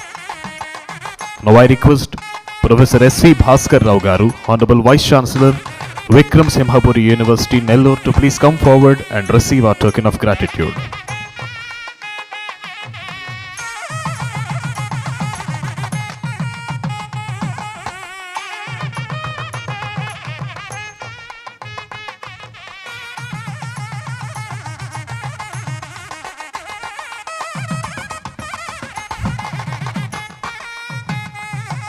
Thank you, sir. Now I request Dr. M.V. Ravanamurthy Garu, Director NCCR, to please come forward and receive our token of gratitude from Andhra University for your wonderful presence in enhancing the elegance of this Platinum Jubilee celebrations of Meteorology and Oceanography Department, Andhra University.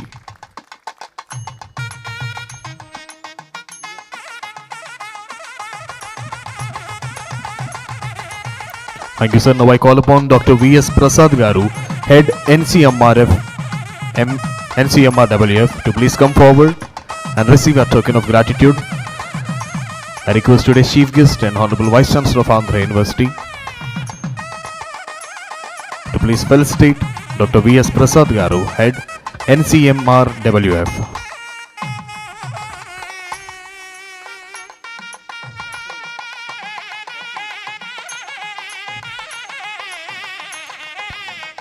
And now I request Dr. D. Sheshagiri Garu, Director NPOL, to please come forward and receive our token of gratitude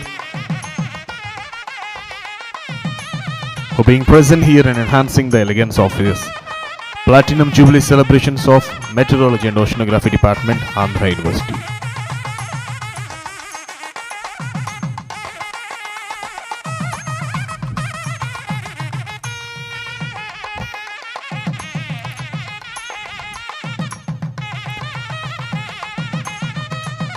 And also I request Dr. GVM Gupta Garu, Director CMLRE, to please come forward and receive our token of gratitude.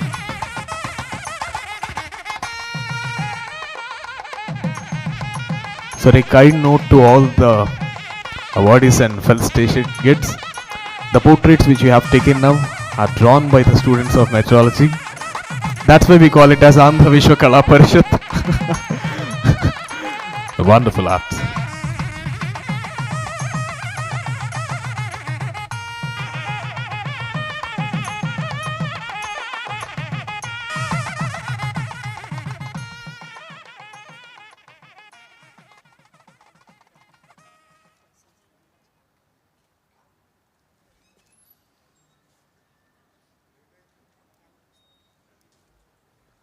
And our sincere thanks to Ravinanjan Garu for your presence here.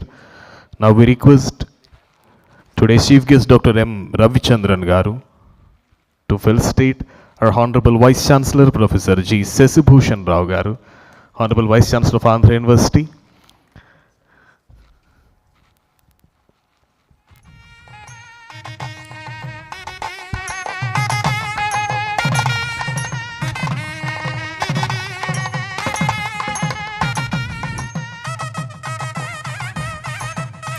Honorable Vice Chancellor of Andhra University, Professor G. Sesibhushan Rao Garu. Thank you so much, sir, for your wonderful support, and your presence gave glamour to the glory of this Platinum Jubilee celebrations of Meteorology and Oceanography Department.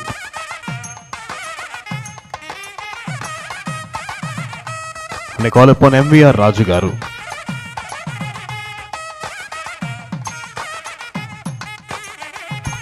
MVR Raju Garu to please come forward and receive our token of gratitude from Andhra University.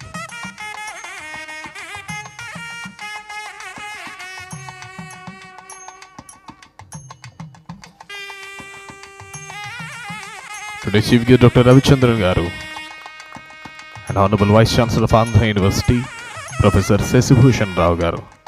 Are felicitating M. N. Raj Garu.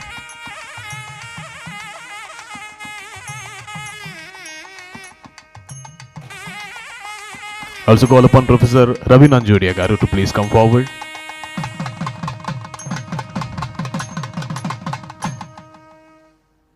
And receive our token of gratitude for your wonderful presence at Andhra University's Meteorology and Oceanography Department's Platinum Jubilee celebrations.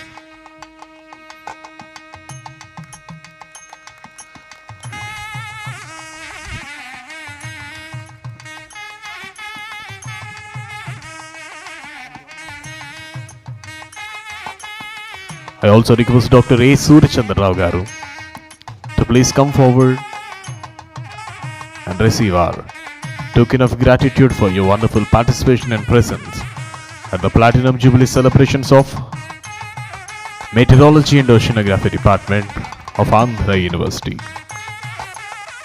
And one more thing, he is also an alumni of Andhra Vishwa Kala Parishad, our Andhra University. It's a pride to felicitate the alumni at the greatest height. Thank you so much for your presence here, sir. Thank you so much.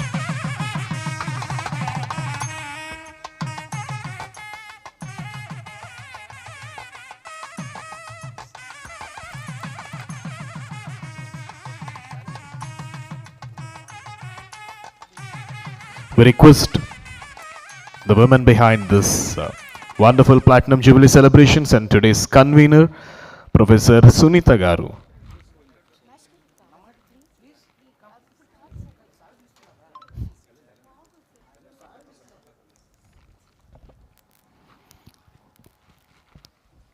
Professor Sunita Garu, P. Sunita Garu, Head of the Department, Meteorology and Oceanography,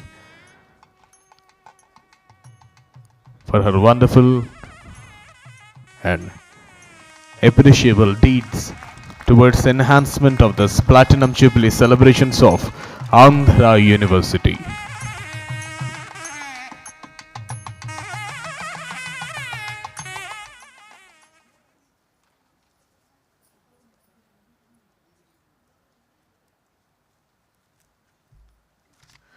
So thank you so much.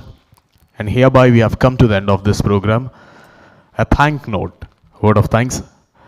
As a part of National Seminar on Current Trends in Atmospheric and Oceanic Process related to climatic change studies and the Cut and Race and Platinum Jubilee celebrations, I extend my sincere gratitude and heartfelt thanks for all the dignitaries on and off the dais who are present here and enhance the elegance of this function.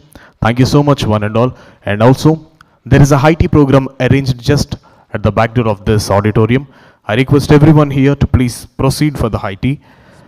And I love to extend our gratitude to the sponsors, MOES, DRDO, INCOIS, NCMRWF, CMLRD, IITM, NCCR, and Adani Ports. Our sincere thanks to all the sponsors and all the professors present here. And I also extend our thanks to print and electronic media and all the HODs of various departments and everyone. Thank you one and all. I request everyone to rise for the national anthem.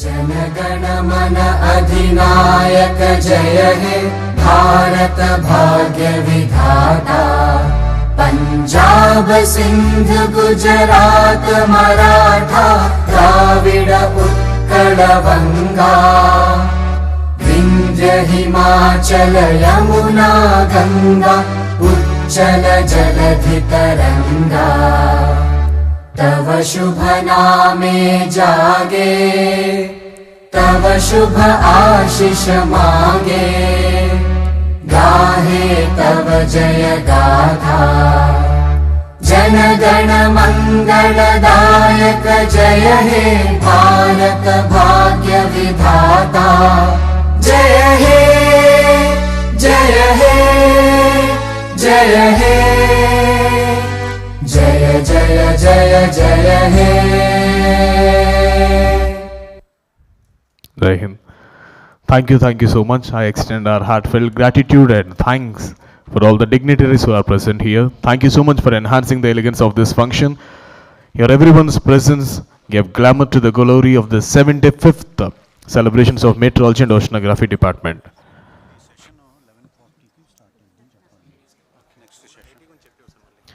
And I request, there will be high tea at the back door. You can go from this side.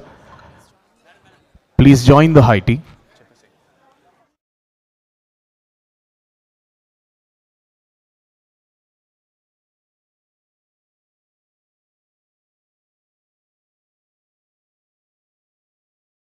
The next session will be starting around 11:40 sharp.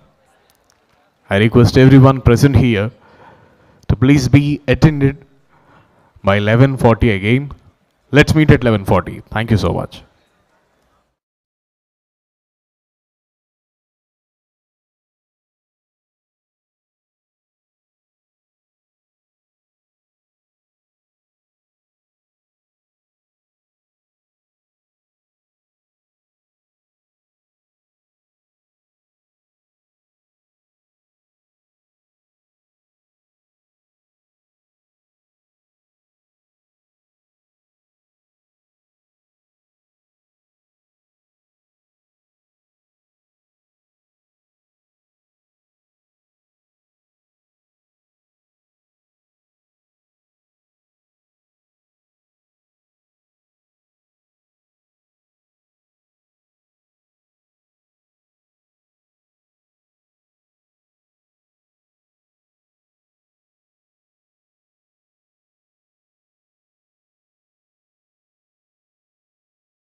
And this session will be plenary talks by 4 distinguished scientists. Myself and Dr. R.R. Rao will chair this session.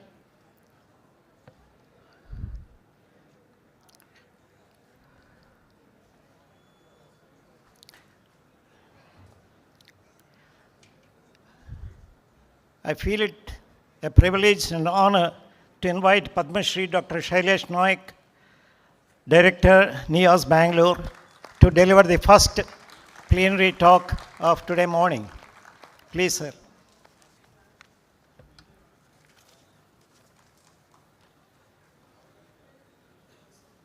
Sir, thank you. Sir, 30 minutes. Yeah, whatever, whenever you say, I'll stop. No problem. Thank you, Professor Bhaskar Rao and Dr. Rao. I'm extremely grateful to be here, and I've been asked to talk about that what climate can do, and I have few examples which I would like to present to you. We have to just see that how was the climate during the last Holocene period. It was about 15 degrees or so, and the climate was very stable, and that's where the civilization grew. The one major drought somewhere around 4,500 years ago, which is marked by a major change in Europe and Asia, where the drought continued for more than 200 years. And this evidence was found in one of the cave in Meghalaya, so that's why it's called Meghalayan Age. And it coincides with the collapse of the Harappan civilization. Much later, during 11th to 15th century, again it was a warming period, and that's where the Mayan civilization collapsed, mainly essentially because of the forest fires. After the Little Ice Age, 15th and 18th century, is another major area where it was large amount of shortages and droughts, especially in Europe. And that's where Europeans started moving out and we got colonized. Not only we, but the whole Africa, Latin America, Asia, large amount got colonized. So the climate and the society has a very relationship, and that is what we have to look at it. And last 150 years, we have seen that the almost 1 degree increase and the carbon dioxide increase about 280 to 420. So this is what would be the possible implications of this in some of the sectors which we will discuss. We know that it is now well established that the heavy precipitation events have increased, which is very consistent with the warming and the more atmospheric vapor.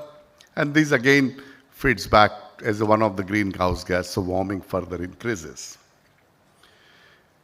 We also know that cold days, cold nights have decreased and the hot days increase. Heat waves, right from North India to Orissa, many places. Actually, we are losing a large amount of deaths, and we still don't have a real strategy to adapt to this area. Droughts and floods also are increasing, both which was happening in 10, 11, 12 centuries also, where the warming was continuing. We had both the mega droughts and the floods continuing together. We have also seen some of the changes that northwest and northeast India, where the rainy days about 50 to 70 in northwest and 150 to 170 northeast. Now the length of rainy days in northwest is increasing, and there is a significant decrease in the northeast. At the same time, about 8% rainfall has increased in the northwest and about 8% decrease in the northeast. So there is something happening in this, what we call as a probably shifting or whatever you want to call, but there is a change in the rainfall pattern. Now, if this continues, the projection is that would be about 2.5 times increase in the rainfall in the northwest region, and that could dramatically change the whole scenario. We are seeing that the last couple of decades, we have heavy floods in Gujarat, Rajasthan, Punjab, Haryana, Pakistan, Kashmir. Entire northwest is getting large amount of floods, which earlier was not that frequent. The other things which likely to create a problem is in northwest Indus Basin, which is mainly dependent on the snow cover. And this, we have not much idea whether how the snowfall is increasing or decreasing. There are reports that there is a decrease in the snowfall, but there is parallel research also that the western disturbances are increasing. So exactly what is happening is not very clear, and that is an area that we need to have a clear idea that how the variability of snowfall, whether we can model it and predict that how the water availability, especially the Indus Basin, can get affected. Now, what possibly is the current change which is happening in the rainfall, maybe we will be able to manage, may be beneficial in some parts for the agriculture. But the temperature increase have been seen that it has reduced the yield in most part, especially in the wheat. It matures earlier and then the yield is not sufficient. So that has already started happening. We also need to worry about what actually increase in carbon dioxide can do to the plants. And there are different things. We always worry about temperature because the certain plants like sugarcane, maize and all have a decreased productivity, while the other crops could have increase in the productivity. Now this aspect I think we need to address much more. The other issue is the shifting, as we say, could green the Thar Desert and which could have a very positive socio-economic impact. Now the study done at NIAS of last 20 years or so very distinctly shows that the productivity in Northwest has increased. And this is essentially because of the increased rainfall. You can see from 2001 to 2016, the red, which is the higher productivity areas, have dramatically increased. Now, the one thing is of course related to mitigation, but how do we adapt to this kind of a changes? And one very important aspect is we realize that the agrometeorological advisories play a very critical role in adapting to this kind of changes. But we also found that issuing only agrometeorological advisories is not sufficient. We have to see that how best it reaches to the farmers. And we have also realized that there are, in each different regions, there are influencers, and where such influencers are there, there is an improvement in accessing and using the agromet advisories. In 6 districts in Karnataka, this experiment was done, and you can see that where the damus were there, which are much more in the contact with the farmers, the percentage of farmers which uses agromet advisories is quite large compared to what we see in the areas where only AMFU is there. So there is a definite role of an influencer to convince farmer that this should be, and this is very important when we have to adapt to the climate. We have seen that there is a definite improvement in the income, and the difference in income of different crops is quite substantial per household. So it does impact their income, and I think this is one of the extremely good way to adapt to the climate changes. Similarly, on the cyclones, in presence of Mahapatra, I should not talk much about this, but one small thing. The one very important thing is we have seen that the cyclone, the probability when it low pressure or the storms develop, the possibility of getting into a cyclone is much more higher. We have been able to predict cyclone extremely well, and that is one extremely good thing. But what we need is the rainfall which is associated with the cyclone. Because we see that there are hardly any deaths when cyclone comes. Most of the deaths are occurring because of the rainfall which occurs after or during the cyclone. So that is where I think is very important.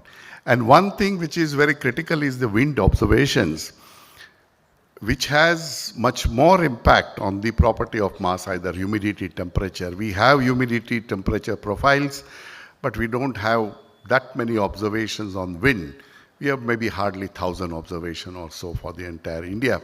I think it is pretty low, and we need satellite-based wind observations. And I would urge, since Dr. Ravichandran is here and the MOSM mission is installed, I think the one major program under this, along with the ISRO, it's whether we can develop a wind profiler. The sea level is the another major impact.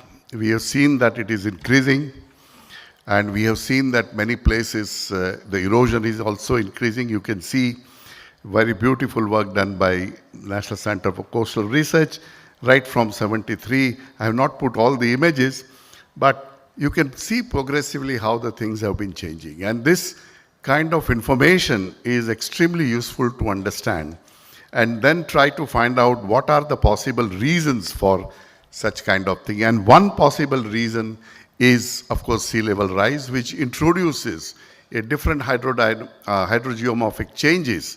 And that I think we need to understand.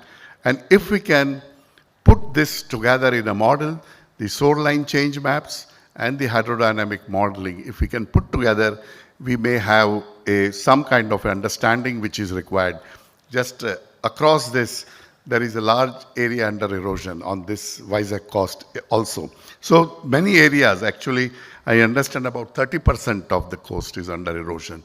And many of this erosion is because of the sea level rise. Other important aspect is the mangroves, which is very important, mangrove coral reefs, sea grasses. And this also are affecting. But we have to see that different mangroves are affected differently. Like Rhizophora and Oceania don't get affected in the similar way. We have seen that when cyclone comes, the Oceania gets affected because their roots get covered with the mud, they can't breathe, and then they shed the leaves. But they come back within 6 to 8 months. While Rhizophora can sustain those kind of things because their root system is quite different. So each of these species now, we need to understand that what exactly the increased frequency of, say, extreme events likely to affect.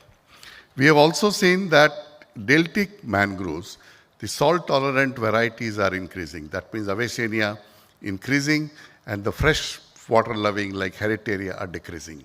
So this kind of changes which are occurring in the biodiversity needs to be recorded. We have also seen that how the increase in the carbon dioxide, told about the crop also, in the same way, what is this, how the photosynthesis is likely to change. And we found that there is about 20% reduction in the stomatal conduction, and that results into increase in the large leaf area. So leaf area increases and the next primary production increases. Some 600 million years ago, when the carbon dioxide was very high, we had a very broad-leaved vegetation. So we don't know whether such kind of changes are occurring or not. We need to make measurements because leaf area is one of the important aspects which conducts the photosynthesis. The coral reefs is, of course, we worry quite a bit about the bleaching. I mean, and many people think that this bleaching is likely to, we will lose all the coral reefs and all. But what is observed? What is observed is the acropora, which is soft corals, succumbs to such kind of a higher temperature first compared to the porites, which is a massive corals. But it was also seen that the acropora adapts to the increasing temperature. That means the next, when the high temperature comes, it is not the same acropora gets bleached in somewhere other area. So they try to adapt to increasing in temperature. But as you know that the corals and algae both are symbiotic relationship. So whether it is algae is adapting to the higher temperature or the corals is adapting to higher temperature. That question is still open, and I think this is an area which needs to be understood. Other, of course, the cyclones and the Ravi, I reminded we had a cyclone and Ravi was on the cruise in Bay of Bengal, and then he measured the increased productivity along the track of the cyclones. And this is important in a way that the productivity increases many fold, almost 9 to 10 times. And this also translates into tertiary productivity. This kind of thing remains for more than a month or so. But if such things happen in the coral area, it could be a problem for them because they can't breathe in such a massive coral reef. So this also needs to be modeled. Now, recently, a very interesting study which I found is by Sarma and the colleagues from INCOIS, Kunal and all that instead of temperature which we worry about corals, I think it is the acidification or the pH is going to create more problems to the corals. And one of the projection is about decrease is about 0.3 to 0.4 by end of this century. Could be a very important. Also El Nino and the IOD also further enhances this acidification. So what we need is the carbonate system, the prediction of pH levels at different, say, decadal predictions at different IPCC scenarios, and their impact on the biota is very critical, because if aragonite starts dissolving, then we have a problem. We are just, one of the study done in NIO, that we are just above the threshold. Now, when this threshold will be crossed, we don't know. And this, I think, is more important as far as the marine biota is concerned than temperature alone. Now, for all this, what kind of an action which is being taken? There is everybody thinks that the mitigation is one of the most important. All this, you know that we need to reduce the energy use, increase the efficiency, sequestration and all that. But how everybody has been doing?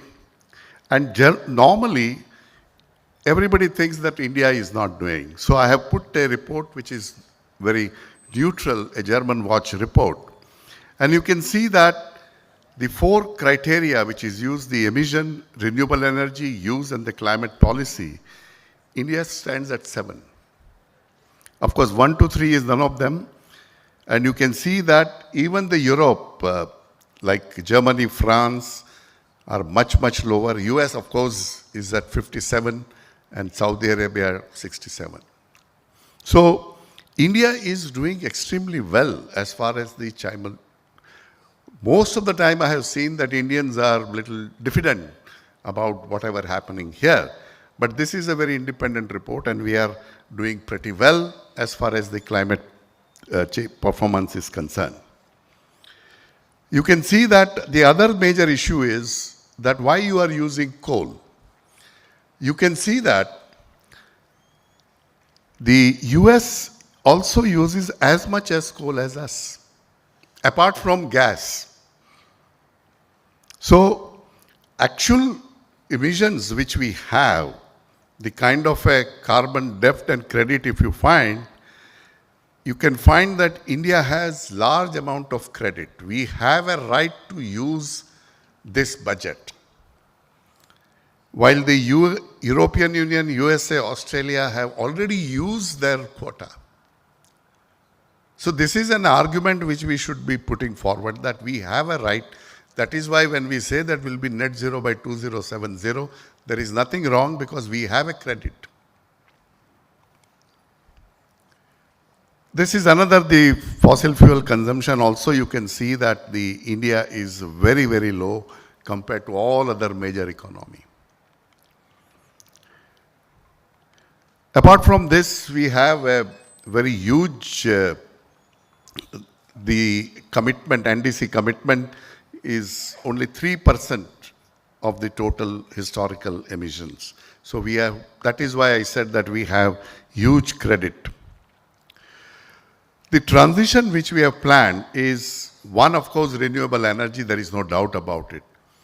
But with this, we will need a battery system, storage system, and this is a huge investment which we have to make. You can see the number is about 17 lakh crore. So it's a huge. Apart from that, you need a critical minerals, lithium, cobalt, nickel, we don't have. And that is the reason I think the deep sea exploration of both cobalt and nickel is very critical for us.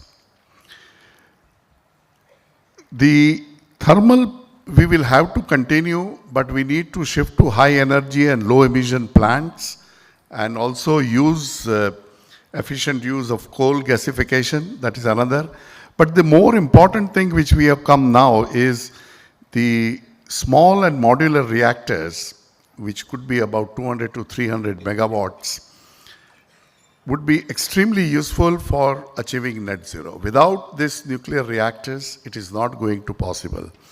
We have already convinced the government, this budget, almost 1,000 crore has been already allocated, and many companies are now coming up to find the suitable site for this.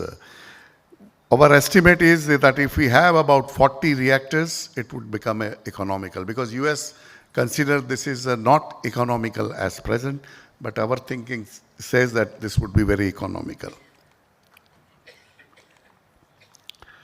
There are many mitigation measures which India has already announced, and that is why we are at number 7. I won't go into the details of this, but just I want to make that there are many, many steps India has taken. Now, one of the important things which we need to do is improving the weather and climate predictions, and I think the mission Mausam, which has been now announced, is extremely critical for us. And first time I am seeing the major newspaper like Hindu, Indian Express writing editorial about the why this kind of missions are necessary. And that shows that the common people, they think the importance of the weather and climate predictions. And I think this is an extremely good time for us, and this we should be able to take advantage to build this capacity in these fields.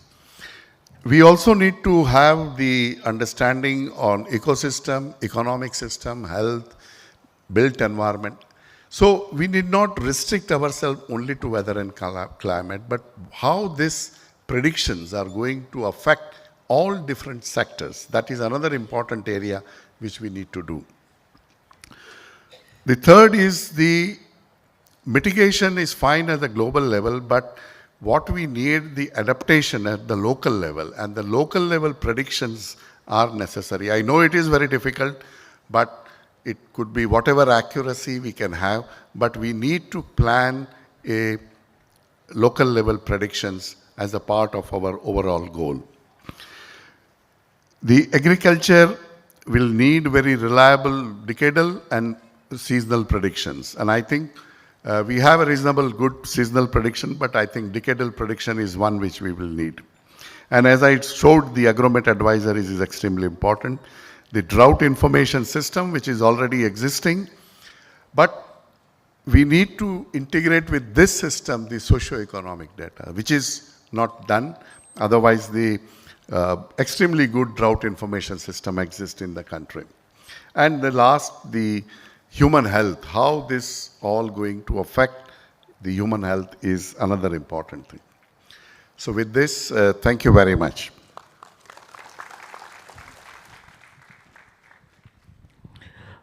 Any questions? Quick questions, one or two. It's a very, very interesting talk with a lot of information. Wish, I think, I had more time to explain. No problem. Yeah, please.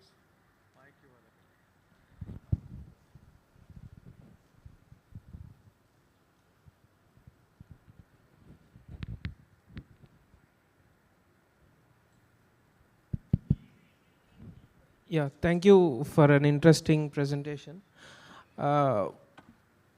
What's your opinion on wind and hydrogen, or what type of activities are you doing there?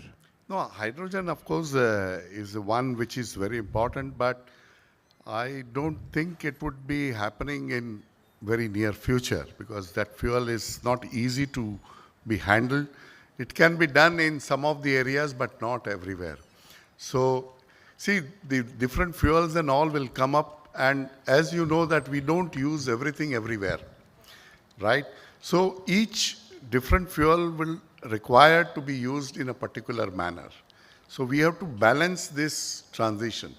So hydrogen would be definitely very critical, but probably you can use in ships and all that where it is much easier to handle than, say, motor car, you know. So, but hopefully as time passes, we will have more and more matured devices. But as of now, it appears that, according to me, it is still decade away. It won't happen. But the other things can happen much faster. Adding to that, regarding energy transition, what do you think is the push factor here? Because in European or other continents, there's a big push factor from the government, like mandates. But since your interesting concept of carbon credit and equity, basing on that, what strategies are you mobilizing? No, the government is very clear. Government is very keen to support the small and modular nuclear reactors. If you see the G20 declaration, Delhi declaration very clearly mentions that the countries should collaborate on that. This year budget, if you see, is already 1,000 crore is allocated. Atomic energy already have what we call as a Bharat reactor, which is 220 megawatt reactor, which can be modularized. The other side, the industry is very keen because after 26, 27, if you want to export your steel and aluminum to Europe, it has to be certified that it is from a green energy. So these companies, actually we are already discussing with the Jindal, Tata Power, Tata Consulting Engineer, Hindelco, and also Kerala government, that where the possible sites are there. And we have now a method to find the sites, and this can be done very easily. So both industry is ready, government is also ready. Only thing is, now this reactor should be economical. And as I told that if we have about 40 reactors to be built, it will start as a economically viable. And once you start, I think India can supply to entire world. Thank you. Any other questions? Dr. Ramesh? Thank you. Thank you, sir, for enlightening speech. Sir, you told that for agro-advisory, for agro-advisory, service bulletins are very much important for farmers. Now, you said that in Damu operated areas, that agro-advisory service bulletins work better. But at present, Damu is not working. How would you look the case? I couldn't understand. What is not working? Damu. As far as my knowledge goes on, Damu is not working at present. District Agro Advisory Unit, sir. Yes, sir. No, I couldn't follow. I'm sorry, but what is not working? That Damu? Oh, Damu, okay, yes, okay, sir, okay, Damu. okay, okay. Yeah, it is not functional now. I think it is the services is discontinued for some administrative reasons. But I think it is very, very important for us, and we realize that it helps not only in the present circumstances, but it will help in adapting to the climate changes. Because we have seen that the farmers trust someone, then only they will believe. We have a technology by which you can send it to everybody on mobile, but we have seen that it doesn't help.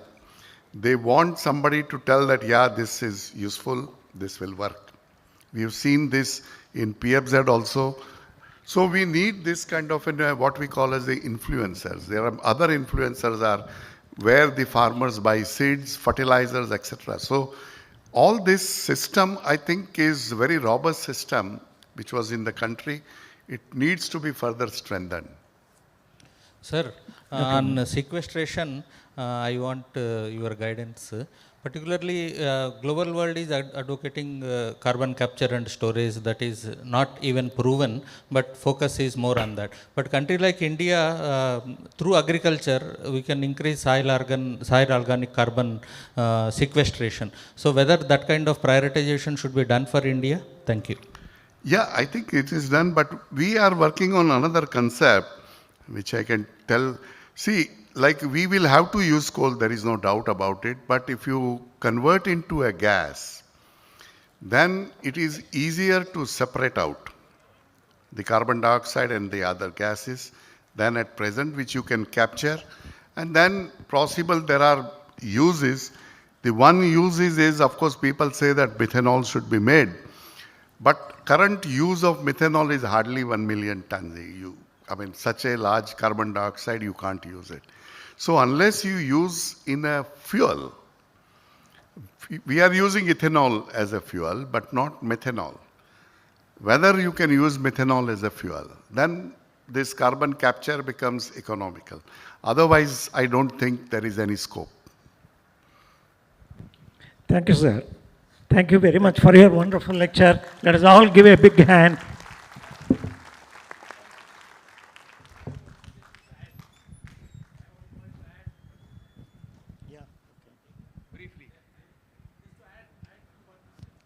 Mike.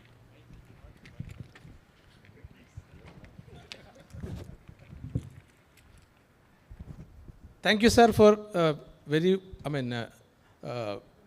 wonderful talk, which poses a lot of questions for the future generations. I just want to add that India has now entered into one of the very few countries which is participating in the decadal climate prediction.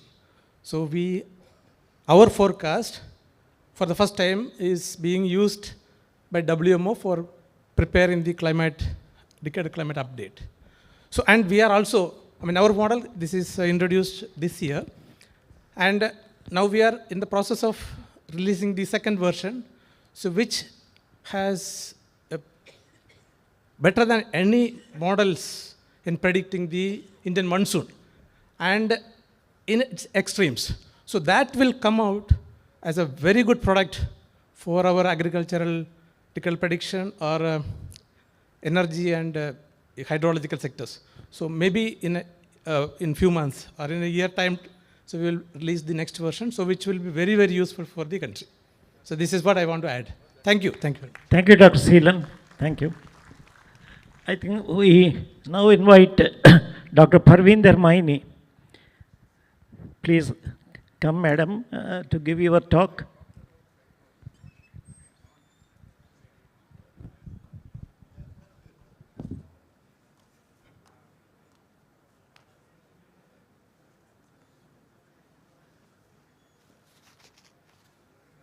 So I can have my, who's going to put on my,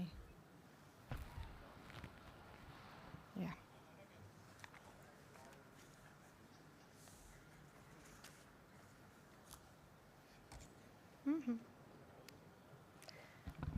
So, esteemed colleagues, students, scholars, faculty members, As we discuss we all have gathered here today to discuss the current trends in atmospheric and ocean processes related to climate change studies. We all have to actually acknowledge that climate change is actually happening. It is something that we cannot ignore, we cannot do away with it. We had a very, very intense scientific talk just before this. And so I would not like to discuss much on the science part, but I will take a different path. Now, we all have to agree that the irreversible impacts of climate change, we have to accept it, and we have to develop some actionable goals to fight it. We also have to acknowledge that even today, if we remove all the we stop all greenhouse gas emissions, our future generations are still going to face the global warming and also the climate change. So we have to together mitigate the effects of climate change and also adapt strategies to fight it. Now, for all this, we require, as I said in the morning also, we require a very, very committed and dedicated workforce. And this comes from the understanding the science of climate change. Now, the celebrations of this department, I would say the students of this department who have studied meteorology and oceanography, who best than them, who understand the science of climate change and can actually meaningfully contribute to the society. So because the students are the ones who can actually have a climate resilient future. So of course, as I said, the challenge is immense, but there are many, many opportunities that we have to take forward.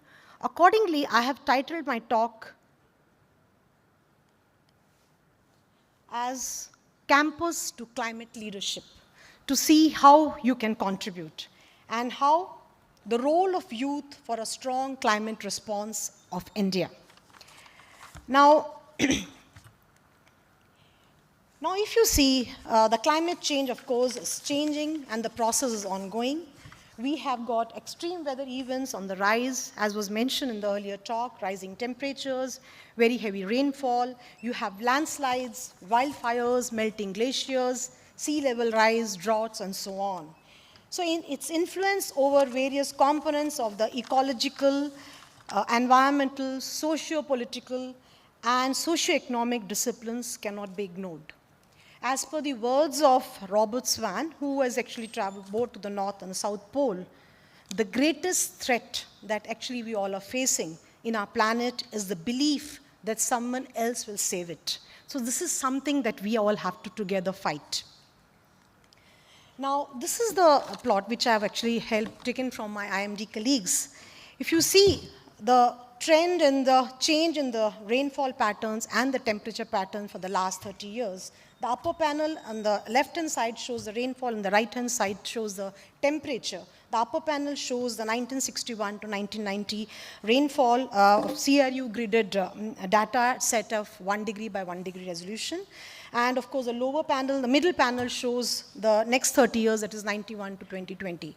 And if you see the difference plot, we see that lot of rainfall is reducing in the last 30 years in the south of equator, and over the north of equator, we can see some changes in the rainfall patterns. Similarly, in the temperature also, if you see the difference plot of the last 30 years, in the difference of 30 years, we see that the temperatures are, of course, rising. And this actually, of course, this is what corroborated by our reports. Now, if you see the Indian scenario also, the third figure on the upper panel shows the difference of the data. You see the rainfall, you see patchy plots that in some places we can see heavy rainfall, at some places we can see drought and so on. Similarly, if you see the lower portion, you can see the entire of India is actually facing global warming, except some patch over the extreme north. Now, so the major environmental and economic challenges are actually faced worldwide with increasing frequency and severity of climate events. We are seeing rising emissions. Global carbon dioxide emissions have reached 36.8 million tons in 2022. This is really is directly related to the growing energy demand, which has increased by 50% by 2050, and the renewable energy that we are targeting is just 12% of the total energy consumption. And of course, the disasters also escalated. 20 million people have been displaced annually by climate events. So all regions of the world are facing the aftermath of the climate. Now, if you see the causes of climate change, they are both, of course, the natural causes of climate change and also human-driven causes of climate change. The natural causes are mainly due to solar variability, volcanic eruptions, and so on. And human-driven causes of climate change are burning of fossil fuel, which contribute to nearly 75% of the GHG emissions, followed by deforestation and land use change, which contributes 12 to 20%, and so on. And of course, agriculture and livestock also contribute a lot to the methane emissions. And we know even India is one of the largest producers of iron, and we cannot get rid of the fossil fuels for this. So cement, iron, steel, all this contribute to the GHGs. Now, the effect of climate change can have ecological and environmental impacts, which causes biodiversity loss, extreme weather events, sea level rise, ocean acidification, as Dr. Sailesh Naik had just mentioned. It can also have socio-economic impact which threaten the food, water, energy security, and the socio-political impact which can lead to migration of people, conflict, inequality it can create, and also political polarization can happen. Now, if you see India as the country profile of India, India is the third largest contributor of global greenhouse gas emissions. However, in terms of emissions per capita, it has the lowest level among the G20 nations. So, of course, India just follows after China and USA. And if you look at the India's emissions, energy sector, of course, contributes about 76%, followed by agriculture, which is 13.44%. And as Dr. Sailesh Naik had mentioned, in terms of CCPI, India ranks 7th, which is not a bad figure at all. And of course, for this NDC achievements, which India had actually promised, India has already achieved the initial NDC targets and has updated its NDC to aim at 45% emission intensity reduction by 2030. Now, the right-hand side picture is taken from a DST report titled Climate Vulnerability Assessment for Adaptation Planning in India. This shows that all regions of India are equally vulnerable to climate change. The southern and eastern region, of course, will have more of extreme events like cyclonic events, floods, also drought. And of course, even the eastern regions also. So what I want to say through that picture is that all regions in India are extremely vulnerable.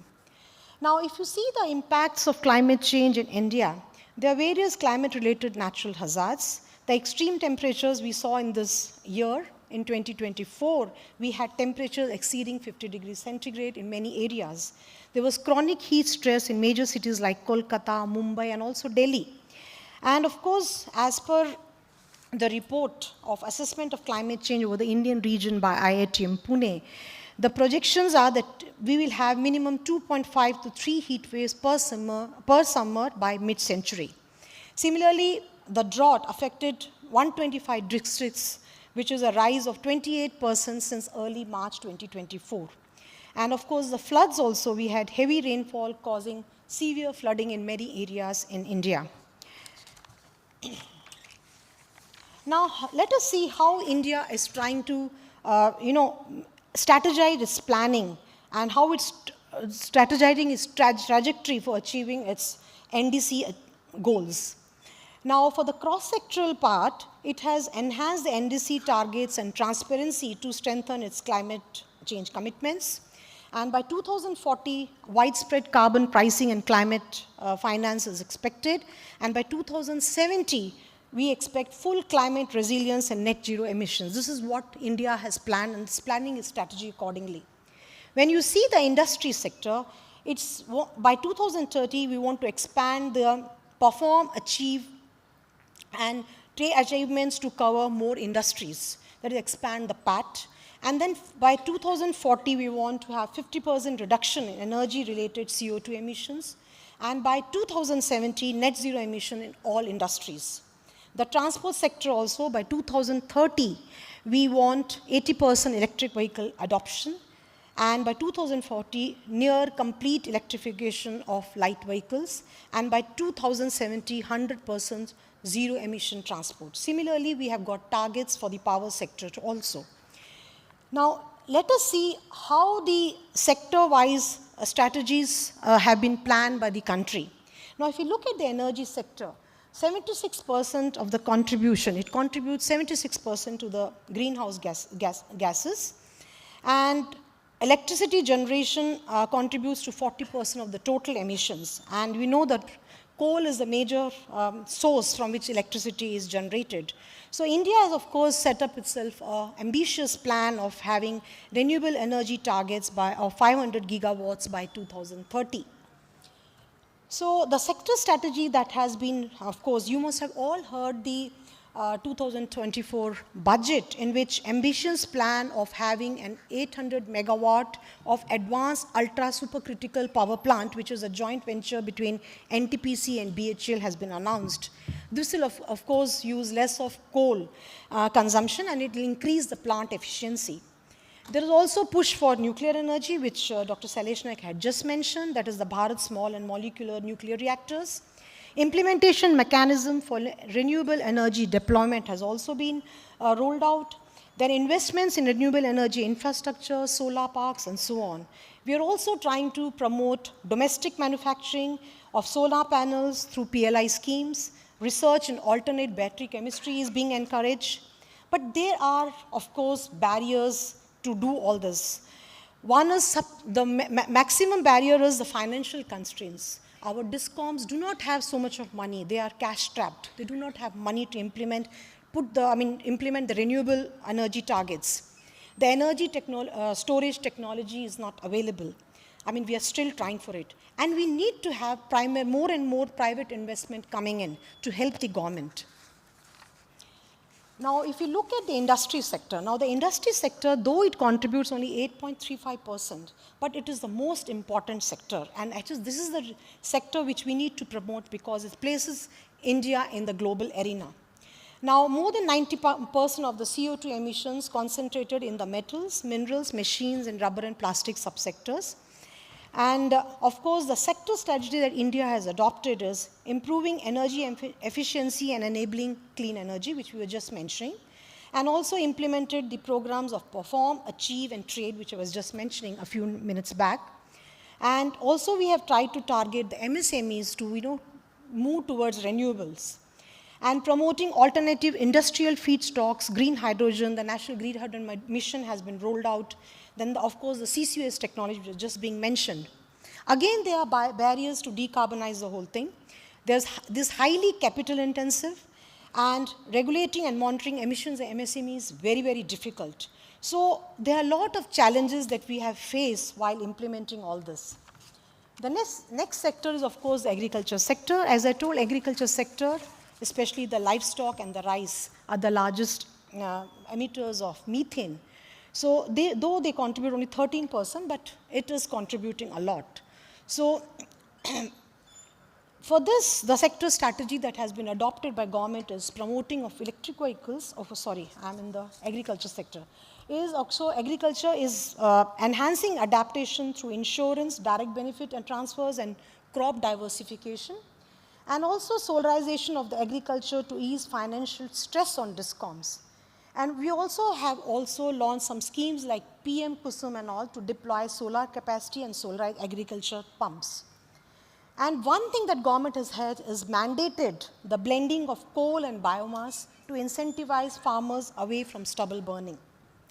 Now, the barriers to, of course, again, they are decarbonize even this sector. Less effort is, of course, being made to decarbonize the agriculture sector because of the sensitivities involved. India has also not joined the global methane pledge, and there is high costs of adopting new technologies for substances. Now, the next sector is, of course, the transport sector, which is, of course, contributing 13% to the energy sector. And the sector strategy that government has adopted is the promotion of EVs, fuel efficiency and fuel consumption standards. And of course, the national policy on biofuels has also been recently rolled out, if you all know about it. Several PLI schemes have also been launched. There's 100% foreign investment allowed on EVs. And of course, electrification of railways, 100% electrification of railways has been envisaged, aiming for net zero emissions by 2030. And if you know, 94% of the broad gauge has already been completed. And of course, the Office of PSA has very recently brought out the e-mobility R&D roadmap of India to see what are the R&D projects that can be promoted in the sector. And I think this topic is also going to be taken up under the ANRF. Of course, this whole sector also faces barriers to decarbonize, limited focus on heavy-duty freight and aviation emissions, and pace of EV transition dependent on charging infrastructure. So we have to actually invest a lot of money on charging infrastructure. Unless and until the battery technologies, the charging infrastructure are available, we will not be able to meet our targets. Now, let us understand what are the gaps. In spite of all, there are still many gaps in the how to mitigate the climate change. There are observation and data collection and monitoring gaps. Because of limited data, this impacts the modeling. Data uniformity is required for doing proper monitoring. Also, we need to integrate numerical predictions with socio-economic vulnerable assessments. So there are information and of course knowledge gaps. We have dissemination gaps. We are not able to transfer knowledge. There is compilation and collation challenges. And of course, we also have technology constraints. Technology assessment sectors have to be really looked into. Technology transfer, co-creation, all the things which are the challenges that we have to face. There are capacity constraints. We don't have capacity building at local level. We don't have trained personnel. We don't have skill development. I mean, there are efforts going on, but we need to put in more efforts. And of course, which is last but not the least, is the financial constraints. The insufficient funding and state budgets are very low. They do not have enough money to meet all the targets that government has rolled out. Now, how we can leverage the international collaboration to meet all these activities? First thing is climate finance. There is a critical need for increased climate finance from the developed nations. And also we need technology transfer. There are technologies that are available elsewhere, which we should leverage and see how that can be co-developed along with India and also transferred to the country. And of course, research and innovation is something which we cannot forget. This is something which goes hand in hand. And all this, managing all the strategy, India has to adopt a balanced approach which is needed to support India's climate goals without compromising on its commitments. Now here I come to the main topic of my talk, that is with this background, how youths can be an agent of change. You can bridge the knowledge gap through citizen science research and innovation, awareness, advocacy. You can also overcome implementation barriers by having capacity building programs, community engagements, technology adoption, mobilizing resources and partnership, as I said, with all kind of bodies from international agencies. Also have entrepreneurship. We are encouraging the startup ecosystem is very vibrant in the country. Wherever we can have entrepreneurs, we should encourage. Advocacy for climate finance. And then we also need to prioritize actions on focus on vulnerable communities, promote nature-based solutions, demand climate action, and so on. And actually, youth can be leaders of change. They can mobilize, educate, and advocate. Now, if you look at the green growth in India, as has been mentioned earlier also, India has the market, it has the potential. We need to have India has the potential to create even jobs along with the market. There's a potential to create 35 million green jobs by 2047. And of course, the key growth drivers are the renewable energy, waste management, electric vehicles, sustainable textiles, and green constructions. All this will drive green growth in the country. Now, a productive employment of Indian workers with the right set of skills in decent jobs, this is something which will help in enabling a proper ecosystem for the country to meet its targets. And here, this is where we come for green jobs. So as, of course, I do not want to read out the definition, it's well understood. So what are green jobs? Let us see now what we have to say. So I'll go, of course, sector-wise.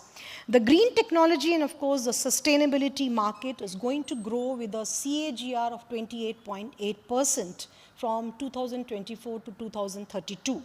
And the green jobs are, of course, expected to increase from 18.52 million in 2024 to about 35 million by 2047. So if you look at the renewable energy sector in India, there's a demand for green jobs in all the sectors, for solar energy, bioenergy, wind energy, green hydrogen, and so on. And high growth segments where the jobs can be sought are in manufacturing sector, so manufacturing the solar PV, solar thermal, storage, green hydrogen, and of course, and so many more other sectors. Now when we look at the waste management in India, this also has a high growth sector, and there is demand for green jobs from 0.5 million new jobs by 2025. Now, if you look at the wastewater management, and there's opportunities for innovative solutions for water purification, wastewater treatment, and waste-to-energy technologies exist. Now, if you go to traditional industries in India, the demand for green jobs, of course, is going to increase to 50 million by 2030. And there is, of course, again, lot of, especially if you see the electric vehicles, there's a lot of opportunities that exist for manufacturing sector, especially in the battery technology, charging infrastructure, sustainable materials, and so on. In the textile industry, also a lot of job opportunities exist in the fabric construction, apparel making, end of life. Similarly, in the green construction. So here what I want to emphasize is that there are a lot of opportunities there. All of you who are just graduating and going from campus, you can be leaders of climate change. You can actually contribute to the country in meeting its net zero commitments by picking up jobs which can contribute to address climate change, to mitigate the effects of climate change, and also adapt to the climate changes. In addition, of course, as was mentioned earlier also, the green hydrogen mission, which was recently announced, the biomanufacturing, I don't know whether you all heard, BioE3 policy has been announced, are some of the areas which will also create new opportunities. So I will like to, of course, re-emphasize on three things, that is advocate, use scientific evidence to influence the policy, educate, understand and disseminate accurate climate information, and of course innovate, that is R&D. That's solutions for various challenges. Together, of course, we can fight climate change, and I, of course, look forward to making a healthier life together. Thank you so much. Thank you. Thank you, ma'am, for the wonderful lecture, for the lot of information that's being given. I think we are going late by the schedule. I think people interested can have some discussions with Dr. Parvinder ji at the lunch time. Sure. So we thank you once again profusely, madam, for coming here and for delivering the official lecture, I call it, because you belong to the PMO's office, what is happening there. I think we have the first-hand information at this particular time. Thank you very much once again. Let us give a big hand. Yeah.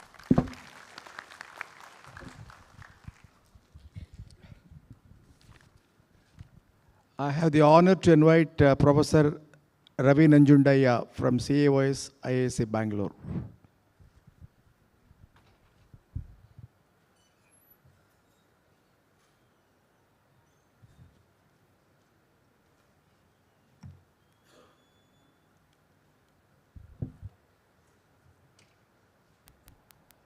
Good afternoon.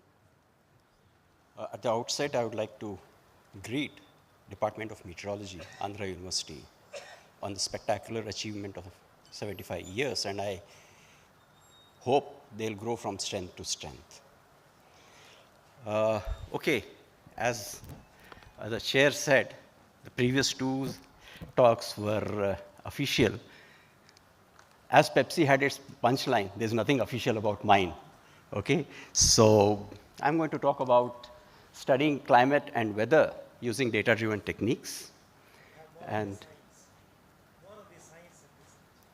pardon? I look for the more of the science in this lecture.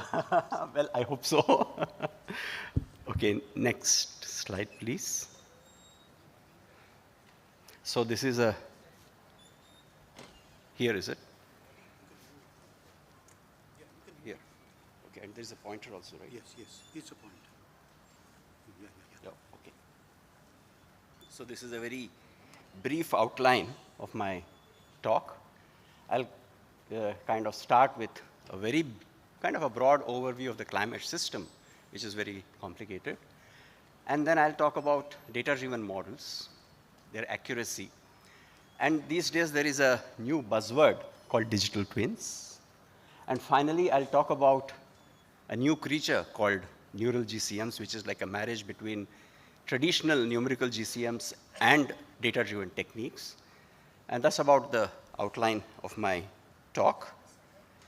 So as you're all familiar with it, weather and climate is a very complex system. We have a multi-component co-evolving system. You have the atmosphere, you have ocean, sea ice, cryosphere. All of them are very important, and we need to study them because they are going to evolve together, and one influences the other. Yeah. Okay. Sorry. Thank you. Okay, that's much better because I'm not used to standing at a podium and talking, and we need to study it, and it has its own set of problems when studying. And till now, most of the time, we were studying climate or weather with numerical models, and of course, statistical techniques. And these models, which are very nonlinear and we use nonlinear partial differential equations, we need to solve them on huge supercomputers. And generally, the biggest such systems are used for climate studies. But nowadays, with more and more data becoming available, and more importantly, data-driven techniques are becoming more common, partly because, I would say e-commerce is kind of driving newer and newer algorithms, which could be very easily translated into better numerical model, data-driven models. So that's the. Now, if you look at your modeling hierarchy, at the top you have the complex models, like the Earth system model, which we mentioned. And there are two limbs which we are looking at.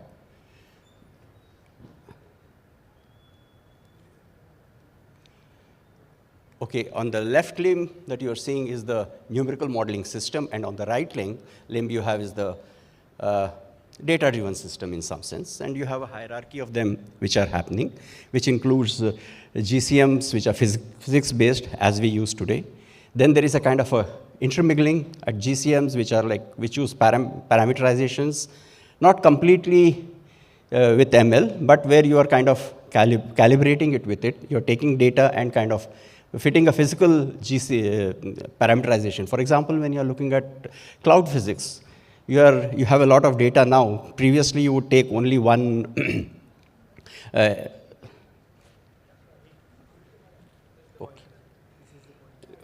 Okay. Which is the slide? Okay. Okay, maybe I should. Please point it out. Okay. Yep. So we are talking of this limb where you are looking at numerics-based model, which you are going from a very complex system to much simpler systems. Finally, you come to as simple as the Lorenz 96. That's not to discredit it. That's what kind of gave us all the information about chaos, and whatever we are looking at today, that's based on this very simple model, which is a very simplification of it. And on the other limb, which is becoming more and more popular these days, is the reanalysis. First is the reanalysis products, which is like the heart of any data-driven model today. Then you have emulators of the general circulation models. You do have data-driven catastrophic models. And finally, you have completely data-driven models, the kind of models that people are talking about, like GraphCast and Pango Weather and so on and so forth. And we as climate people, for a long time, we have in some sense been using data-driven techniques. We have used a lot of statistics. For example, time series models that we have looked at, ARIMA, etc., in some sense, it's a data-driven model. We had, of course, more limited data, but it was a data-driven model in some sense. And if you're looking at things like EOF, it is basically like you're looking at spatial structure. Like, in some sense, you're looking at pattern recognition in it. And we have been using it for a very long time. And today, AI, of course, is a much more powerful extension of the same. That is, now you have more fancier packaging and, of course, much better algorithms, which kind of helped us to improve, even have better models. But the crux of it, as far as we as weather and climate scientists have been using statistics, which now has been kind of taken a new avatar of AI.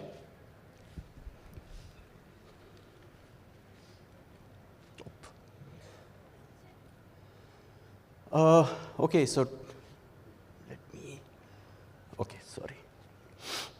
so data-driven techniques are now being used very commonly to, because the large amount of data that we are getting. For example, now ECMWF, which is one of the biggest repositories, I'm sure other centers have equally large repositories. This is as of last year, they had about 450 petabytes of data. And on every day, about 300 terabytes of data is being continuously added to it. And with data availability in all sectors, not necessarily only in climate, but from other domains, people are now developing new and faster algorithms so that you can get better patterns, which could be kind of translated into better forecasts. And hand in hand with is the growth of GPUs, the graphical processing units, which initially started as for gaming processors, but now has become a very useful tool for studying data-driven techniques. So these are the techniques which are now being used for studying climate and weather. So this one shows the way the data has exploded. If you're looking at the number of parameters that you can use, and this is the number of GPUs which is increasing. There is a linear scaling between the number of parameters.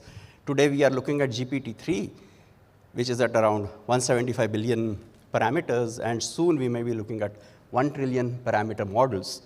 So that's a huge amount of, you could say, computing power that's going to happen.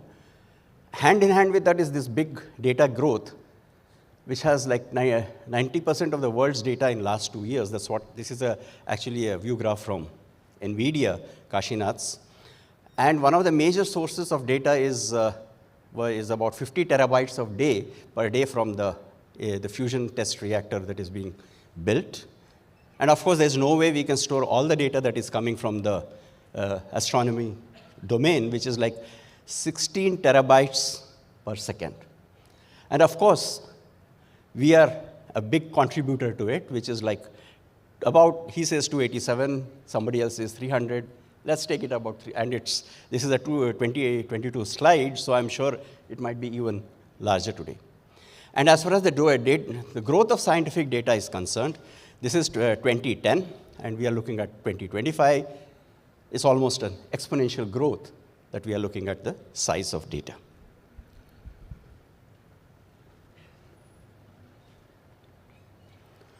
So let's ask ourselves, where can we use these data-driven techniques?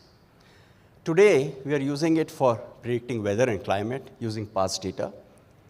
I think almost everybody here is familiar with GraphCast, Pangu Weather, ForecastNet, AIFS, which is the new AI-driven forecast system by ECMWF.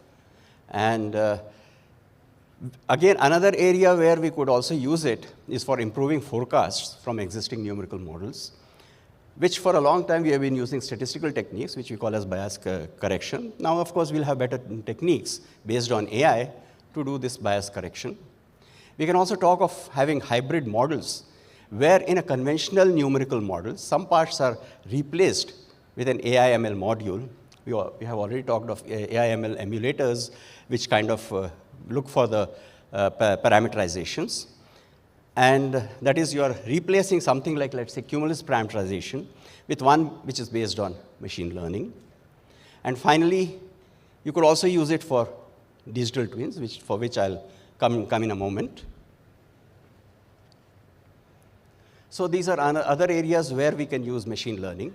if you're looking at forecasting, which we have already discussed, you could frame forecasting of any weather or climate phenomena as a regression model. That is, you're going to get a numerical output or a classification. That is, if you're looking at, let's say, dry days or, let's say, droughts, etc. So you have a categorical output. So it's essentially like we could use it for forecasting. And if you're the kind of models that we could use, this is slightly dated slide. It is a linear regression, logistic regression, decision tree, neural networks. We could use some of them. If you're looking at extreme events, they could be framed as an anomaly detection problem. And the techniques, machine learning techniques we could use is a Gaussian mixture model, Bayesian change model, etc., etc. And to tell you the truth, I don't understand completely, but I just understand that, okay, these could be useful for us. And downscaling is another area where we are looking at a lot of it, because now in climate change, you want to know information at a much finer scale. So this could be framed as a mapping problem in AI and ML. And the models that we could use could be ANNs, TSNE, neighbor embedding, etc. So these are some of the areas where we could use AI ML for weather and climate. Data assimilation, which could be framed as an ensemble problem. And so that, sorry, the models that we could use could be CNNs, ensemble regression models. Then if you're looking at teleconnections, then it could be framed as a network analysis problem. And the ML models that we could use could be like causality method, community detection method. Detection of climate regimes could be framed as a clustering problem, where these could be some of the techniques which we can use for studying climate.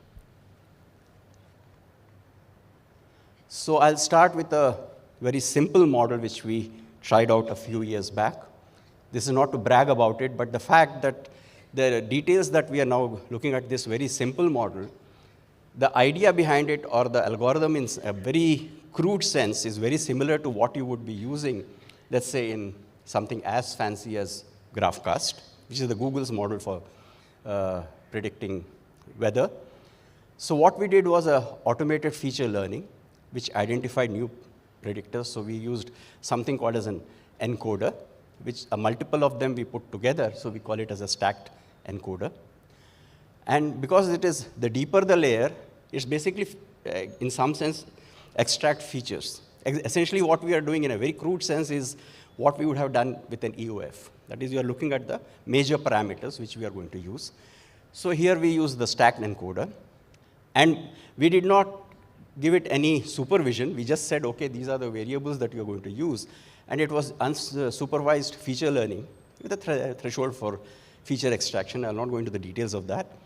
And then after that, once we have kind of got these features, we looked at the prediction, which in this case was the seasonal prediction of the Indian monsoon, and did some supervised ranking, and using after ranking and saying, okay, these are the major variables that I can use, then we used an ensemble of nonlinear models for conducting the prediction.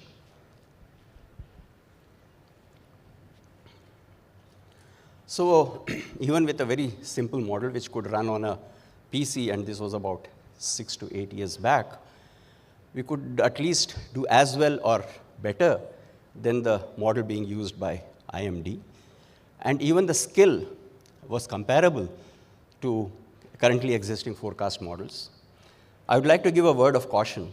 Though it might be doing very well, this doesn't mean that we can completely replace numerical models with just a simple AI ML like this. These numerical models, like CFS V2, they do a lot more other things, which this simple model wouldn't have been able to do. So, but it has its own use. Sitting on, you can do a fairly good forecast if you're looking at a seasonal prediction. And this is how the accuracy of the forecast as compared to the first one is the IMD's prediction. These are the set of predictors that we used, and you can see that the errors are all generally very less as compared to the statistical model which is being used by IMD. So now we'll move to more fancier models. I'll just give one example of GraphCast.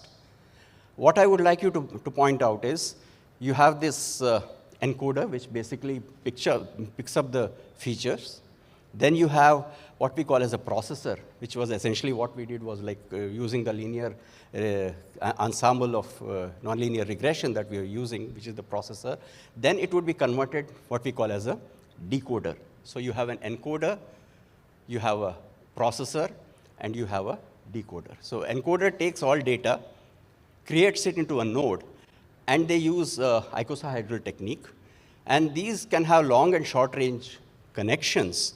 So the long range connections are picked up by the coarser edges. The shorter range connections are picked up by the finer edges. So they can be used together. And of course, since you are using a large number of computers and Google has no shortage of computing, they use their TPUs, a large number of them, and they could get a very good forecast. But what I would like to point out is the logic that being used here is very similar to the logic that we had used about 8 years back. Okay, so these are the other details. I'll not go into the things about it.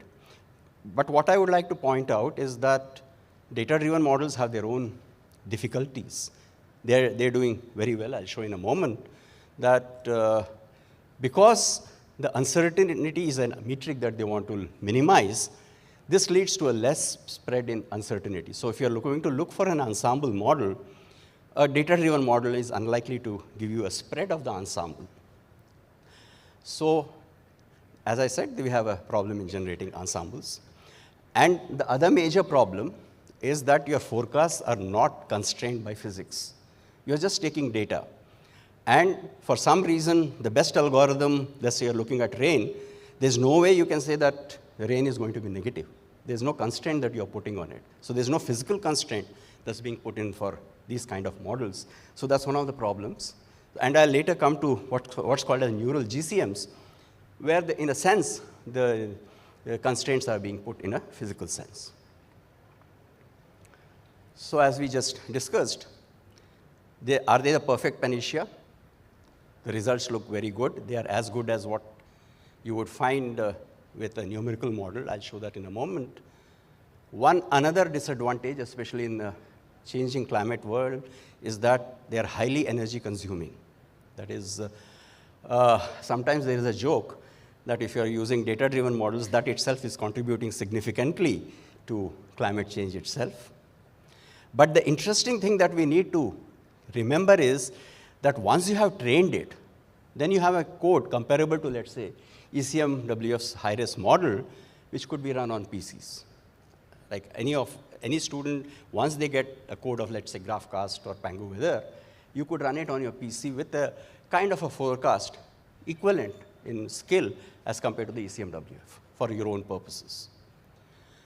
So one other problem, which has also been noticed, is that as one attempts to forecast further and further from the training, like in AIML, we usually talk of a period of data which we are going to train it with, like it's like the seen data. Then when you're doing the forecast, it is the unseen data. So when you're going further and further away from the trained data set, the quality of forecast tend to reduce. So let's now first ask ourselves, how good are the quality of forecasts from these data-driven models? So this is a comparison between GraphCast and ECMWF's high-res. This is the skill at 500 hectopascal level. The RMSE you can see of GraphCast is much better or lower than that of GraphCast. Skill score is also better. There's of course a bit of a jump because they say that after 3 days they switched from using 0Z forecast as compared to 12Z forecast. So that's why you see this jump here. Then the ACC, which you can see that GraphCast has a superior skill as far as ACC is concerned. And these are the other variables. Blue means they are doing better. And generally, you can see that most of the time, the GraphCast model is doing much better than the high-res model of ECMWF. So this is about cyclone tracking. The median tracker error is much better or lower in GraphCast. And even the RMSE error for atmospheric rivers, like, for example, when we are looking at India, the westerly jet, which carries a lot of moisture, could be considered as an atmospheric river. And if you are looking at modeling it or forecasting it, then a system like GraphCast would be superior as compared to the high-res model of ECMWF. Okay, I think Gopal and Vijay will not like this slide.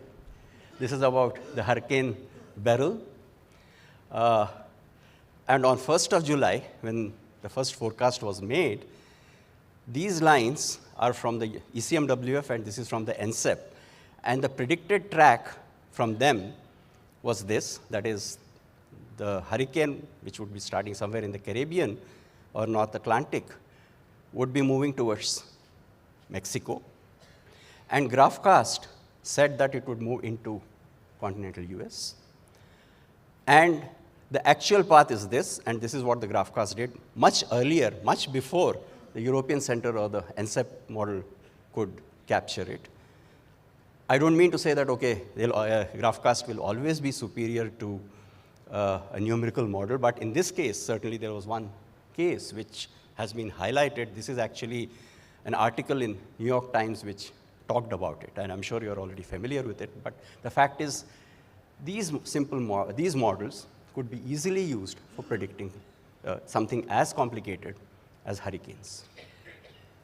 We also tried some simple experiments with ForecastNet, which is another model which is very similar to GraphCast.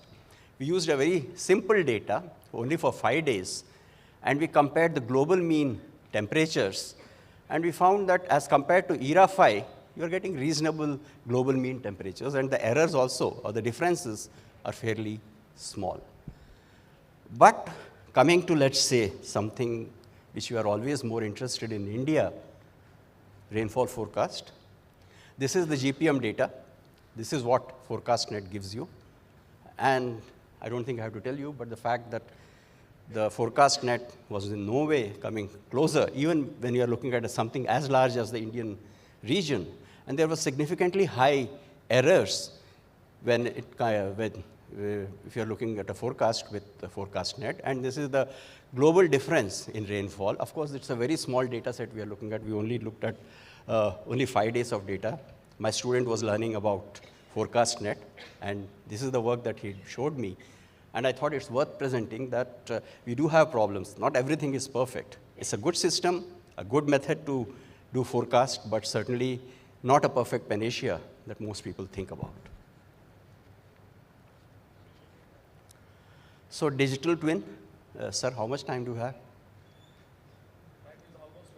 Time is over. Oh, okay. So digital twin is an information system that exposes users to a replication. That is, you are looking at models which are based on physics, and you're also taking data-driven models, and you're combining it through, in some sense, a data assimilation, and using it to look at what's going to happen. I'll be a little brief about it. So this is a slide I got from Dr. Surya about what India is also planning, which I'll come to in a moment. So in addition to, let's say, a regular Earth system model or a forecasting model, you could ingest observational information from all possible instruments, which could be like novel observations.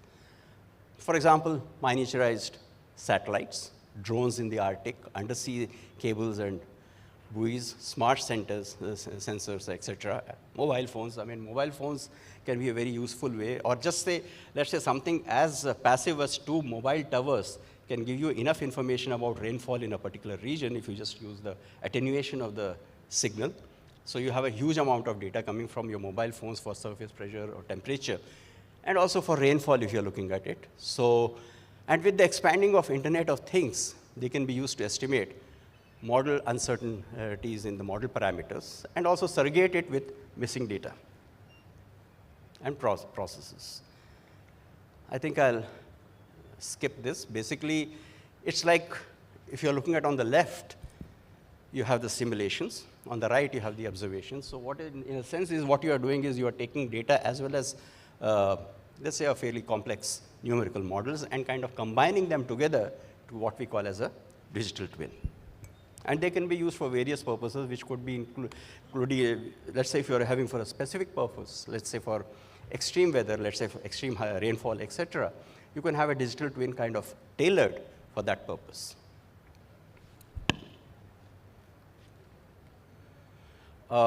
Climate change, if you want to use a digital twin and we want to see how human activity needs to be put in, there could be various what-if scenarios that we would be interested in. For example, you could have a policy which could be put in, and how that could influence your energy, your economy, water in a very nonlinear fashion. And it could kind of get converted into CO2, which we call, on the left side, we have what we call as a human system.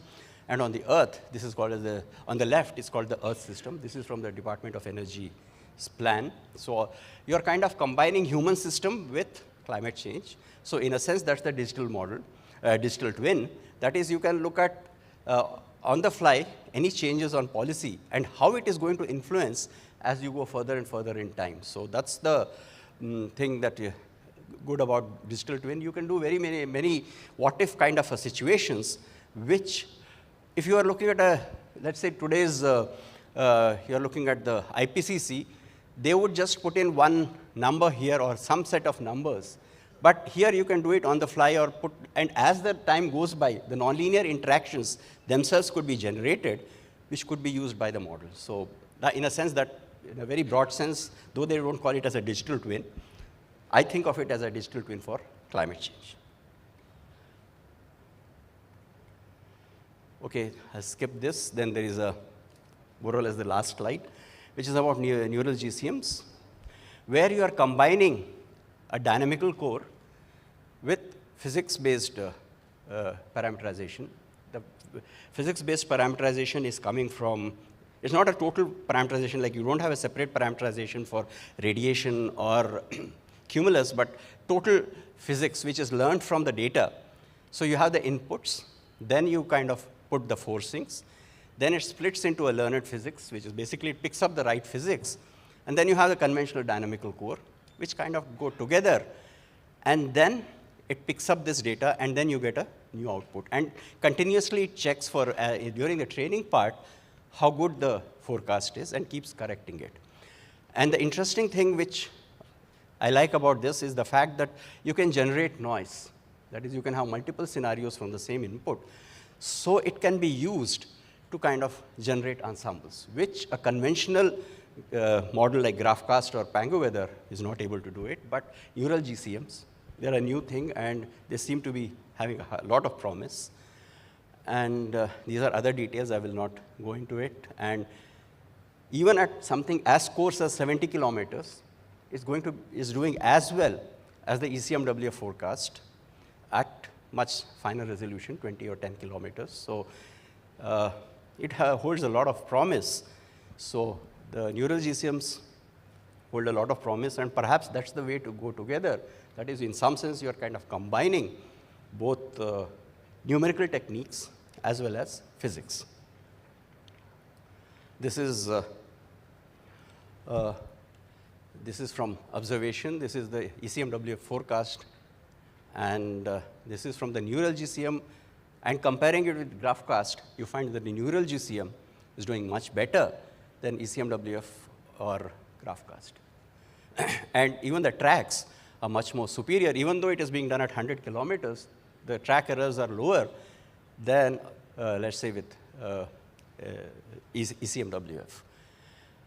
And the interesting thing is, you can run a 200-year simulation in a single day at 150-kilometer resolution. Of course, you need to use Google's own proprietary system, which is called as a TPU, which is not easily available, but it can be easily bought. The time could be bought easily on that. And even longer simulations, they have been able to do AMIP-style simulations. So the trends are much more realistic as compared to other systems. And this is the AMIP min, this is the neural GCM, and this is ERA5. So you can see that it kind of compares very well. Of course, there are problems in extreme warming scenario. They do have problems. That's what the creators of this model are saying. So this is India's roadmap for AI. So this is what is called as Prithvi AI. I will not scoop Dr. Surya's presentation, but say that, okay, there's an idea that we'll have something called as Prithvi AI, which will be a cloud infrastructure, and it will have conventional machine learning. You also have physics-informed machine learning. So you have data plus physics, which will go into this thing, multi-models, which will kind of combine with each other. So you have a large multi-model system, which will give you a different, which will come through the what's called as Mosam GPT and a digital twin. And you will have various APIs for other trained models, a digital twin and a cloud API, et cetera, et cetera. So that's the roadmap that MOES is planning for weather and climate. So this is, in a sense, the summary of it. And I think I'll stop here. And I don't think there are times for questions, but if there are, I will be happy to take. Thank you, sir, for a very interesting presentation. You have taken us into the future. What is the promise and potential of these data-driven models? Thank you, sir, for the interesting talk. The next presentation is by Dr. Mahapatra, DZ IMD.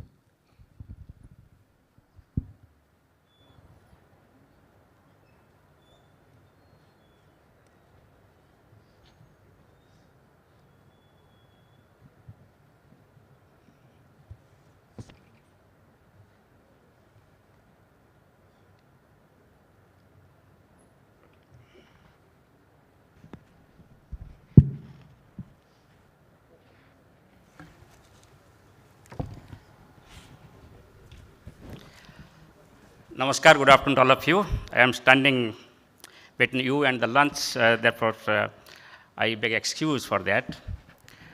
So I will try to cover up as early as possible. So this is just the operational aspects of the weather forecasting, what we have come through in the recent time and what we are planning for the future. If you just look at the weather forecasting in India started long back. If you look at our weathers, etc., you can find the mention of the need for rainfall measurement, utilization of rainfall for our financial situation improvements. And finally, we came up to the instrumental era and started measuring the instrumented observations. And before the independence, the Asiatic Society of Bengal was lobbying with the British government to set off a meteorological committee at that time to deal with the meteorological informations, forecast, and warning services. Because at that time, people are dying. But the British government are thinking that people are dying because of the health problem, not because of the weather problems. It was not taken off. And finally, they heeded to when they found that people are dying, their people are dying, and their ships are submerged. And when in 1862, finally, Asiatic Society of Bengal told that if you do not implement the meteorological committee, then again people will die due to cyclone. And then in 1865, they set off the 5 observatories along the head of Bay of Bengal and started very systematic weather information taken at 10 o'clock and prepared the bulletin at 3 p.m. And bulletin was given to British government. It was sent to Governor General telling what is the status and whether any severe weather is expected during next 24 hours like that.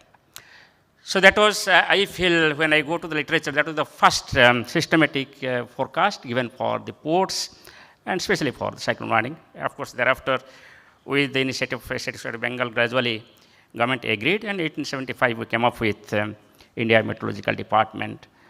Prior to that, there has been this search for monsoon, because monsoon is creating floods and droughts.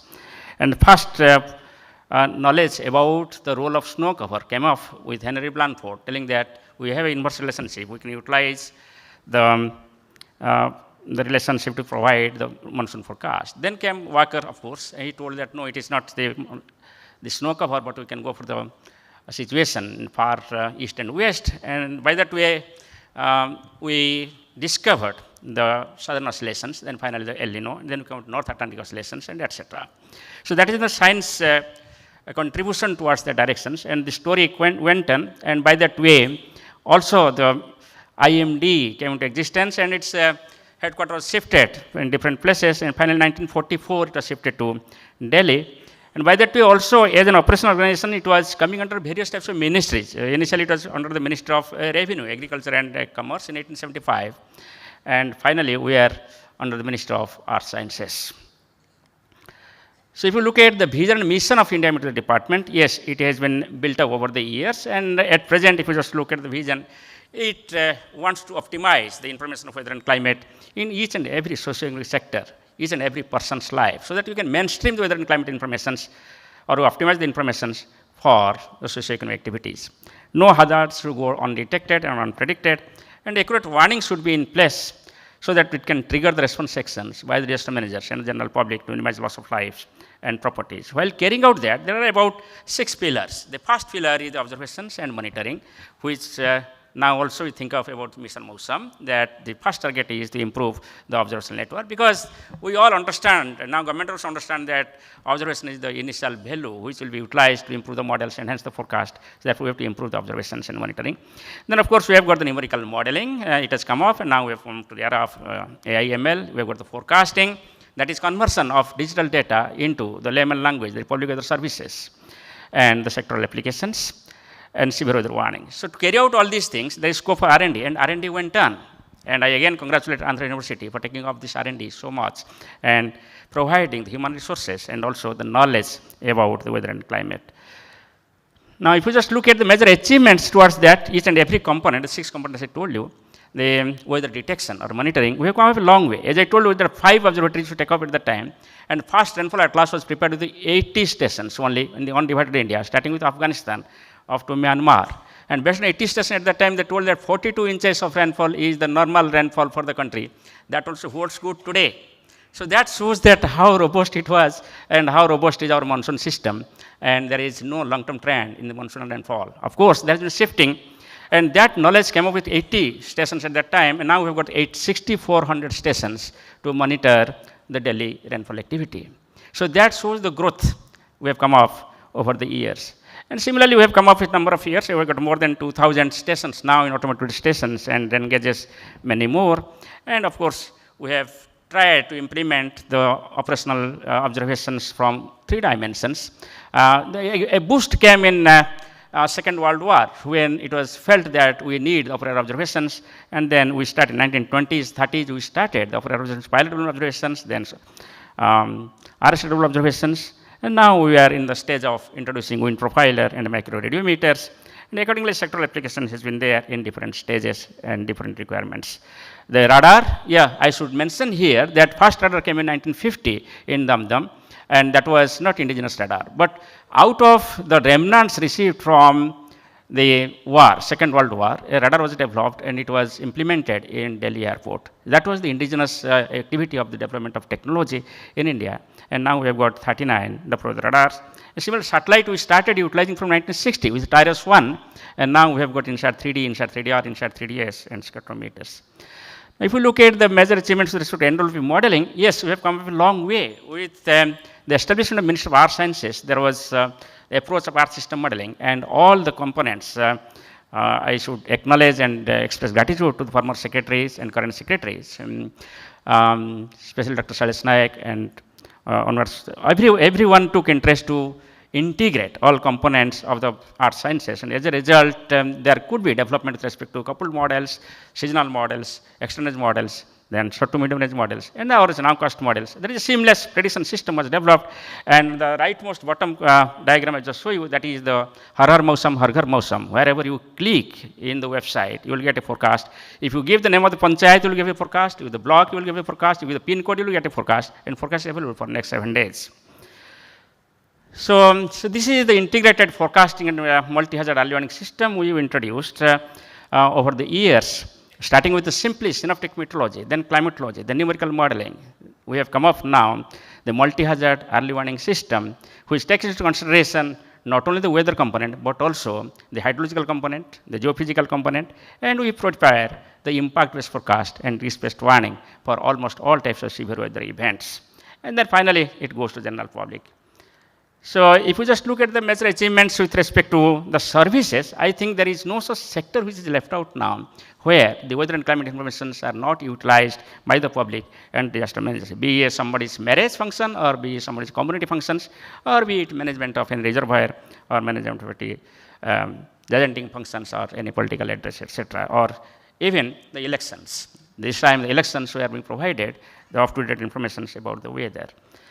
Now, if we look at with respect to sectoral applications further little with respect to the socioeconomic aspects, the agriculture, for example, the block level impact-based weather forecast is being provided in the country since 2020, and we have got information for all the sectors. I've just named here, I'll just not go by that, but recent introduction has been the Panchayat Mausam Seva on 15 January 2024, when we started providing the information, not the forecast of Panchayat, but the forecast of block, but passed through the Panchayat Secretary, ward members, sarpanch of its community.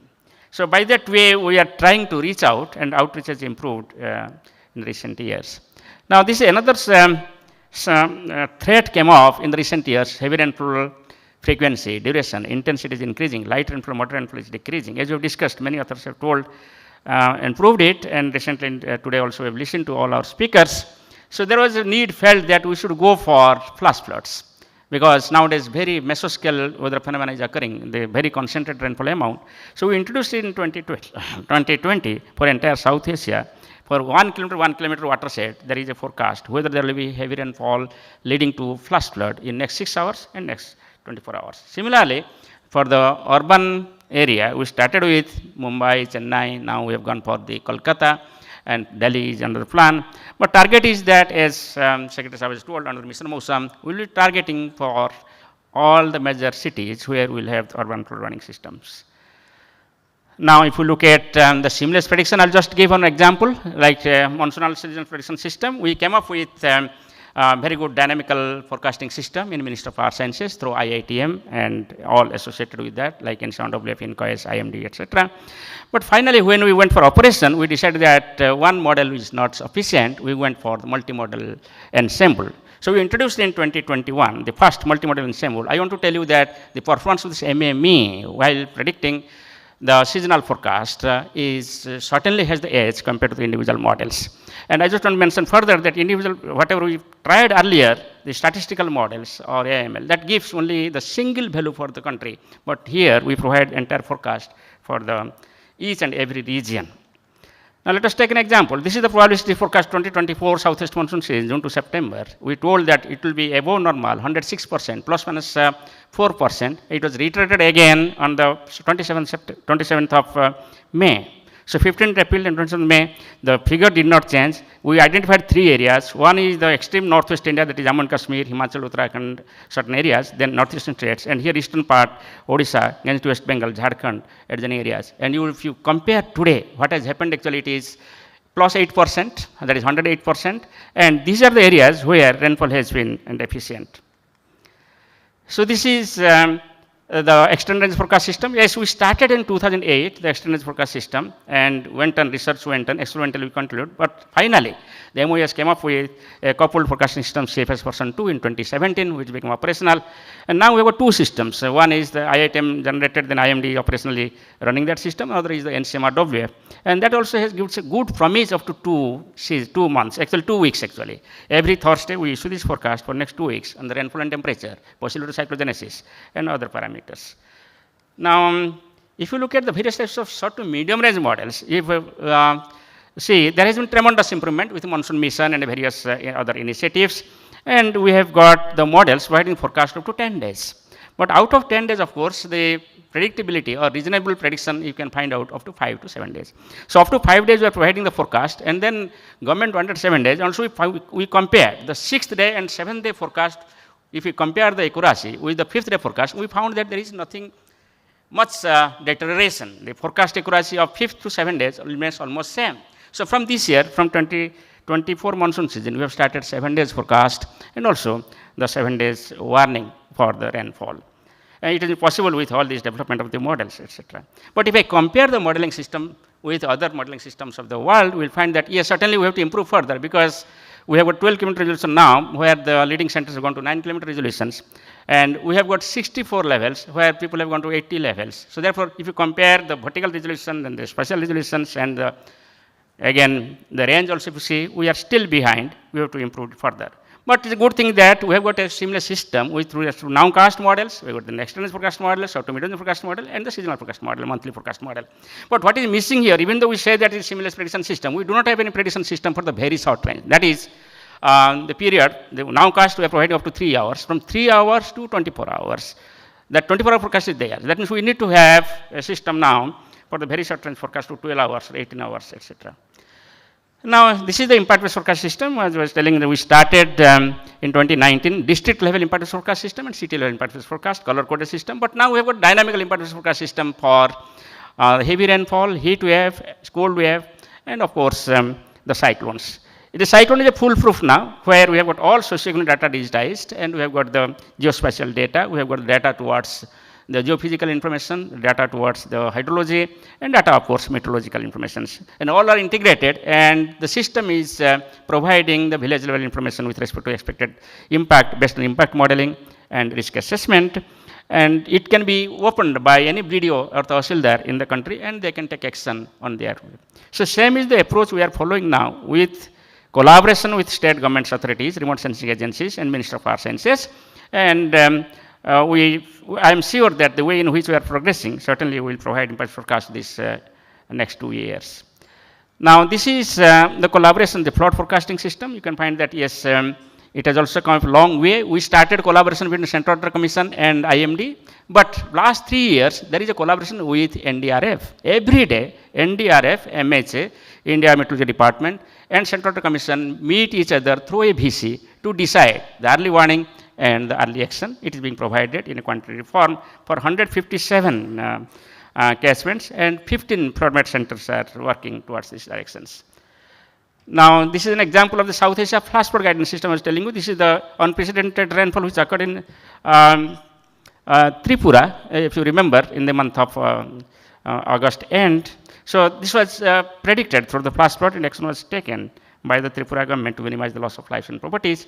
So this is very helpful to take immediate measures. So if early action is in place, then with the early warning, action can be taken immediately and loss can be avoided. And now this is the major achievements with respect to cyclone forecast accuracy. If we just look at, already Dr. Ceremonial has told about this. We have come up a long way, releasing, minimizing the loss of life from 10,000 to 0 in Biparjaya. Now, if you see where you stand actually, we have almost at par with the leading centers, or sometimes the better than leading center. I know that we should not compare with the Apple and Orange, but I will tell you, whatever is their accuracy in Atlantic for National Hurricane Center and accuracy over our region, that is for North Indian Ocean, if I compare, we were 50% behind National Hurricane Center 10 years back, and now our forecast accuracy 48 hours advance is 30% better than National Hurricane Center. And if you compare the processes which they are following and which we are following, we are not far behind. We are almost at par. Now, this is just an example of how the loss of life has been minimized and the loss of property is also minimized.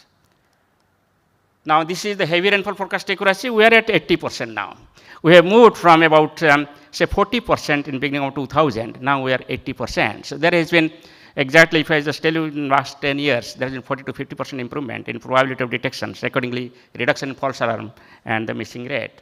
The bottom one is the heat wave, and it is now about 93% forecast accuracy in 24 hours in advance. But if I go to the day 5 forecast, it is about 60%. So now the time has come that yes, 24 hours, okay, but we have to increase the lead period. Also, we have to increase the forecast accuracy by 10 to 15% by 2030. That's what the Mission Mosam M said. By 2030, there should be improvement in forecast accuracy for all severe weather events by 10 to 15%. With respect to cyclones, there are certain problems with respect to intensity that will be taken care in this mission. Now, if I look at the thunderstorms, yes, there has been also significant improvement. We have the accuracy of about 86%, 0.86 in 2023, and that is for 24-hour forecast, and 3-hour forecast accuracy 0.92, that is 92%, that is POD. So if I compare 16 to 19 in 2023, you will find that there has been significant improvement, about 30 to 40% improvement in forecast accuracy, and accordingly the CSI and equivalent, that's ETS. The number of stations has increased, but as I told you, we are now not limited to number of stations. You click anywhere, you will get the forecast that under the scheme of Har Mausam, Har Ghar Mausam, or the Mausamgram, and we have done it with the help of a decision support system which is indigenously developed by IMD. So this is the warning communication. Yes, we have come up with early warning for all concept, and plan is that by 2025, already we have 80 to 90% coverage of the country, and next 10 to 15% what is left out, that should be covered by 2025. And also not only that, we are helping other countries for implementation of early warning for all, and 5 countries in South Asia we have committed to act as a peer advisor to provide support for implementations. We have web-based decision support system has been developed for each and every application in each of this Virodhari band. Crowdsourcing mechanism has been developed, mobile app has been developed, common error protocol has been implemented, where it is a success story. You can just imagine 5 crore SMS was sent to Gujarat during Cyclone Perjay. So dissemination of mechanism has improved with APIs. I think almost all states, all research institutes are availing our APIs, and we are freely providing these APIs so that they can utilize in their DSS the digital data of warning and forecast being provided by IMD. There is a unified mobile app from our side, from Ministry of Earth Sciences. We have got the Umang from the Ministry of Government Ministry, that is NIC. And Umang combines all mobile apps, that is from meteorology or other sectors, other service sectors, so that people can at a glance see and compare different informations. So we have got the specific information for agriculture, Bagdoot, and Damini for, that is from developed by IITM. And all these are being unified through Oceanography. Now, if I look at the climate aspects, yes, the hazard analysis, climate hazard analysis has come a long way. Based on past data, as Professor Ravi was talking about, IMD is known as the storehouse of the data. From 1901, we have got the digital data. So therefore, we encourage the AIML informations and research towards that data, and we are providing data. If it is a recent time, there has been climate data portal, where anyone can go to climate data portal, digital data can be downloaded at ease. And we have come up with the climate hazard and vulnerability atlas at district level. We have come up with the trends for district data. Every district, we have got the rainfall analysis and temperature analysis to find out what is the trend, what is the impact of the climate change. And then digitization data. Whatever historical data are there, that has been digitized. So all of us, I request here, all the research institutes, including Andhra University, they can utilize our data and carry out the research. For research purposes that are being provided free of cost. Now, if you look at science problems, with after looking at all these things, the monsoon seasonal rainfall forecast, for example, the forecast predictability, if you take the studies, it says that it is 0.75, but our forecast accuracy at present is about 0.55. So therefore, there is scope here to improve the seasonal forecast by understanding the physical processes, intra-seasonal variations and internal variations, and the spatial variability also. So therefore, huge scope here for research. All these are research problems as I'm bringing out. Extended forecast, its accuracy is quite good up to 2 weeks. Beyond 2 weeks, accuracy falls drastically. And also, it is provided for only subdivision, not for districts or cluster of districts. So there is a need for understanding the MJO. All of us know that MJO is the major force behind the extended range forecast, and MJO forecast accuracy over the Bay of Bengal Arabian Sea region is the poorest if you compare other regions. So how to improve that? The research community should bring out the solutions towards the better prediction of equatorial waves, including MJO and Rossby waves, so that extended range forecast can improve. Medium range forecast, as you're telling that, it is still challenging for the mountain weather, lack of adequate observations, and cloud burst could not be predicted. Kiran Rijiju Saab says that when he was in MHA, Home Minister, he was asking me, I was telling that cloud burst cannot be predicted. Now, when he became Minister, I was telling that the cloud burst cannot be predicted. So that is the solution that he wanted. How can you group? I am sure that with this mission Mausam, perhaps we will be able to detect the intense prediction systems, and accordingly, we have to go for sub-kilometer resolution modeling so that we can have prediction for the cloud burst. And certain landslide floods, etc., they are related with all these things. If our core prediction towards heavy rainfall improves, then of course, their prediction can also further improve.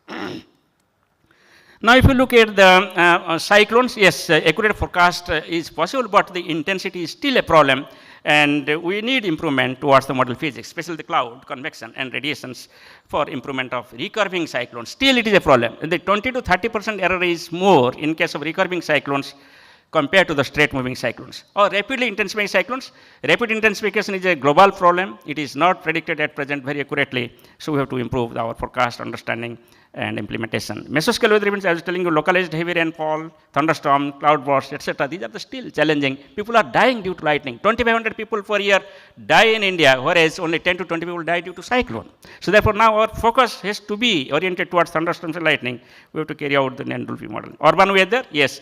The target is that by 2050, perhaps more than 50% of population in India will be urban. So therefore, we have to try towards that, so that by 2047, the vision that is Amrit Kal, we should have the urban meteor services in such a way that we can provide support for urban flood mitigations. The aviation, as you know that at present 100 airports are there, but plan is that by the end of say, 2030, there will be around at least 200 airports. So we have to gear up to provide forecast specifically the severe weather like wind shear, turbulence, icing, etc., smog, which are creating problem for the aviation hazards. The climate change impact, yes, all of us know that the predictability becomes halved because of the climate change. But still, in MOES, in IMD, we have improved our forecast accuracy by 40 to 50%. That means we have faced the challenge. The process in which we are targeting, that is correct, but we have to enhance the processes. We have to go for further augmentation of the mesoscale events identification and its prediction, so that the climate change threat can be minimized and we can continue to improve our forecast. Now, technology problems, if we just look at in-house development of modernization and in-house development of meteorological systems is essential. Many technology we are dependent on the other countries. Of course, there has been hand-holding with IMD, Indian Space Organizations, radar technology has been developed, but still you can say that it is just gathering or consolidating various parts. Still sensors are imported. We don't have the sensors which are indigenous in nature. So therefore, there is huge scope to have the indigenous development with respect to sensor technology, with respect to radar technology, with respect to satellite sensors, etc. And then the aircraft, UAV, etc., we could not implement so far. In 1963, there was aircraft reconnaissance. After that, we don't have aircraft reconnaissance in the country. We're trying. Long time we are trying, but we are not able to have that. Scatterometer, we have only one scatterometer, so that at a time you will find that it is complete Arabian Sea, Bay of Bengal is not covered. So you need multiple scatterometer for this purpose. Modeling technology, as all of us know, that we have to go for double engine, or you can say digital twins, so that we can have a combination of the physical models and the database models. And it is sure, yes, it has been proved that, but still severe weather prediction by the AI is still challenging. So there is need for work. We have to adapt at first, and there has been groups formed within the ministry and within IMD. People are working. We have gone for collaboration with IITs, triple IITs, NITs, and many institutes. Even Google also collaborating for development of AI tools. But still, it is not operational at present. We have to go a long way. Impact-based forecast, yes, it is a growing science. We are leading. If you compare different countries, we are providing impact-based forecast dynamically, utilizing the informations, but we have to still go a long way. We should have very realistic digital data with respect to socio-economic parameters and geophysical parameters. Our digital elevation model should be highly resolved. We should not have 10-meter data or 2-meter data if you really want to have the impact-based forecast for a given urban areas. So the mission and vision for Amrit Kal, all of us know that the objective is that no system should go undetected and unpredicted. When I look at the vision, it is a dream only, 2047. It was prepared by Minister of Science. We gave this input from IMD. If I shoot to 2047, I should see what has happened in past 20 years. If I shoot from 1999, Odisha super cyclone, to 2019 or 2024 today, in these 25 years, you see the journey. The journey with respect to observation, journey with respect to model. There was no modeling at that time. There was no sufficient observations. It was only conventional observations. Buoy 97 have two buoys, but which are not reliable. They are not used by the people also at that time. Automated system started in 80s, DCPs, but that was not adopted. People did not use it. And finally, computing system was not there. Computer was not there in IMD, I will tell you, in our med centers. So that was the situation. And now, you can imagine what we have come up with, for example, another 20 petaflops coming up, existing 8 petaflops there. So this type of volume of change, if it is possible in the past 25 years, now you can imagine what will happen in the next 25 years, by 2047. So considering that, we have the dream, I can say, that no synaptic weather system should go undetected, unpredicted 20 days in advance. Mesoscale and microscale weather system 10 to 5 days in advance, respectively. Skillful seasonal and subseasonal predictions. Weather forecast system to combat climate change impact and implementation of various adaptation and mitigation measures by the climate smart approach. The machine learning for the probability forecast will be in place. Village and household information will be generated. So the real har har mausam, har ghar mausam will be a reality. I'll tell you, every individual will need the forecast, and we have to provide the forecast to every individual and every household. So IVF and risk-based warning to achieve zero death and zero loss of life. It is not zero death happening. Only cyclone has become a reality, but we have to go for, and heat wave also it has become a reality to some extent, but still to this year 200 people died due to heat wave. So we have to go a long way therefore to have zero loss of life to all severe weather events and zero loss of properties. The climate policy, we do not have the meteorological policy in the country and climate policy. We have to develop the climate policy. What will be the role of academics, what will the role of R&D, what will the role of electronic media and press, what will the role of IMD, other institutes in the Ministry of Arts and Sciences, what the role of disaster management agencies. So we have to bring out a climate policy or meteorological policy so that we can reduce the socioeconomic adverse impact and maximize the gain. At the same time, India is leading as Bikasit Bharat. We have to go for how many $1 trillion economy. So India has to become a global leader. Already we are leading, as a global leader, we are leading with respect to meteorology and oceanography, but still we can become the higher and higher role player with information, weather and climate and oceans. So to do that, we need improvement of observation network by 2047. I feel each village will have the automated weather stations or automated rain gauges. Each block will have radio ocean and radio window information, wind profilers every 25 kilometers, and Bay of Bengal, Arabian Sea cannot be left out. There also will have the platforms. We are just planning for one platform each in this mission Mausam, but I am sure by that time there will be a lot of platforms, so you can have the information every 25 kilometers. The development low-cost technology, which is not possible at present. Even the low-cost warning technology is also not available at present. So that will be a major boost by the time we are reaching towards that. The drone-based observations at district level and development of applications will be in place. Enhancement of observations through Doppler on wheels, Mesonet probing systems, integrated profiling systems, instrumented towers, etc. Application of AI/ML along with entropy, as I was talking about. Then national framework of climate services. There has been huge improvement with respect to the weather. The utilization of climate has become minimum so far, and we have to maximize that. I am sure we have adopted National Framework Climate Service, but it is to implement it in combination or in collaboration with each state agencies and also NGOs, academics, R&Ds, etc., so that we very well utilize the climate informations. Now, if you look at other roadmaps, that research test beds for process studies, and we have planned here in Mission Mausam also we are planning for that, and especially we need process studies with respect to flash flood, cloud burst, lightning, tornadoes, and intensity of the cyclones, etc. We should have Earth system modeling approach that we are talking about that. There is no, Selesnak was talking about the decadal predictions. There is no annual predictions at present.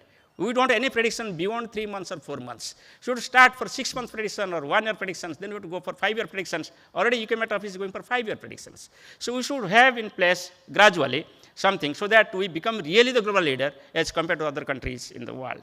The cutting edge research studies can be carried out for this purpose, and it is taken up by the academic and R&D institutes in collaboration with the MOS institutes.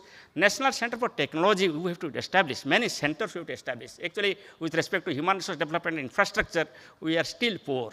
There may be different reasons. We have to improve our infrastructure and technology development through different centers, and so that human resource plays a key role. Even if you bring out all types of AML, digital twins, etc., you cannot eradicate or you cannot remove the human intelligence. You have to utilize the human intelligence. For this purpose, you have to take off all these things.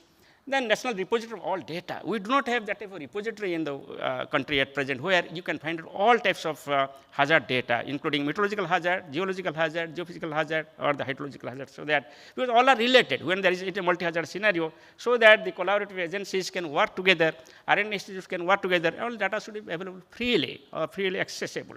So enhanced cooperation and collaboration among meteorological agencies, meteorologists, researchers, and people should be smart enough. The smart meteorologists I am talking about usually, the conventional meteorologist cannot be successful at present. It has to be smart enough every time, every half an hour. Whenever you have information, immediately, smartly, you have to communicate to the people and take action as per the requirement of various users.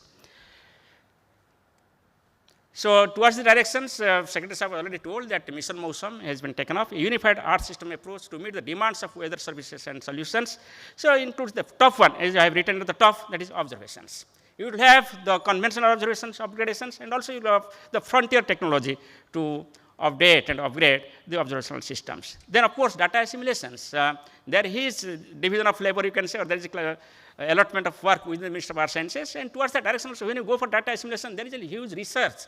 You have to adopt the appropriate data assimilation technique, the tools, etc., which can be utilized operationally. For example, there are many research bodies with respect to WRF. I will give one example, WRF.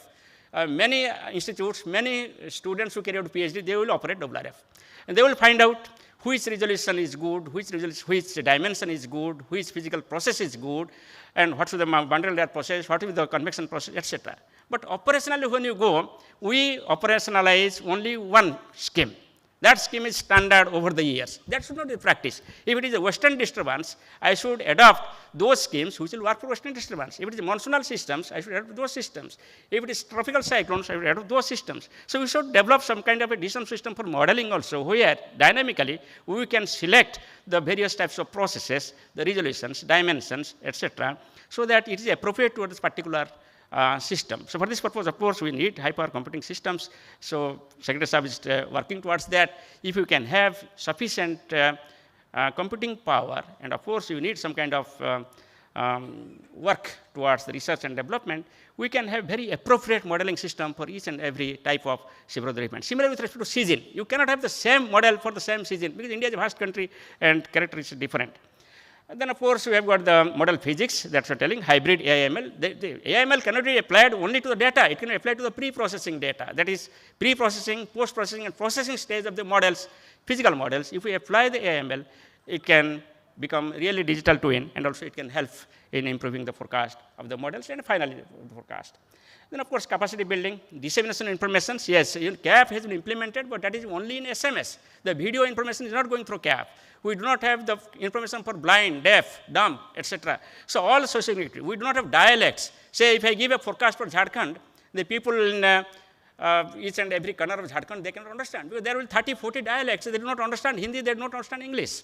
Similarly, if I go to, say, Andhra Pradesh, if I go to Chhattisgarh, Bastar district, or Jagdalpur, they will not understand whatever we are sending up. So there is a huge gap, what forecast we gave and what they receive. That is the reason why when Cyclone Titili we gave the forecast, 78 people died, all those are tribes in the cave in the district of Gajapati of Odisha. So these are the challenges we have to go for that. So therefore, we need actually active participant public, stakeholders, emergency preparedness, impact assessment, adaptation, and mitigation measures also, along with whatever work we are doing. We cannot work in isolation, we have to work with other stakeholders.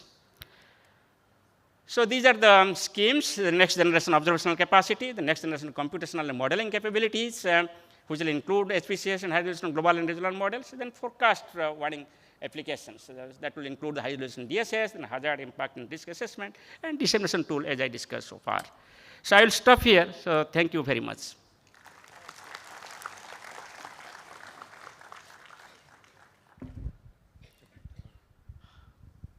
Thank you, sir, for showcasing the journey of IMD for the past 150 years at Vande Bharat speed.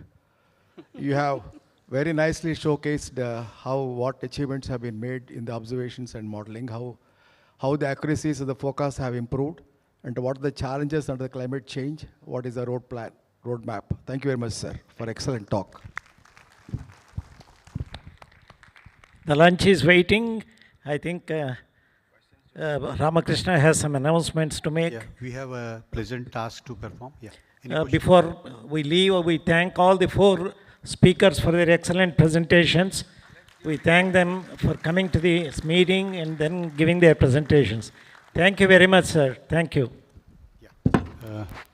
We have a pleasant task to perform, and to do this, may I request Mananiya Shailesh Naik ji to come on to the stage once and honor our chairman and co-chairman who has conducted this morning session.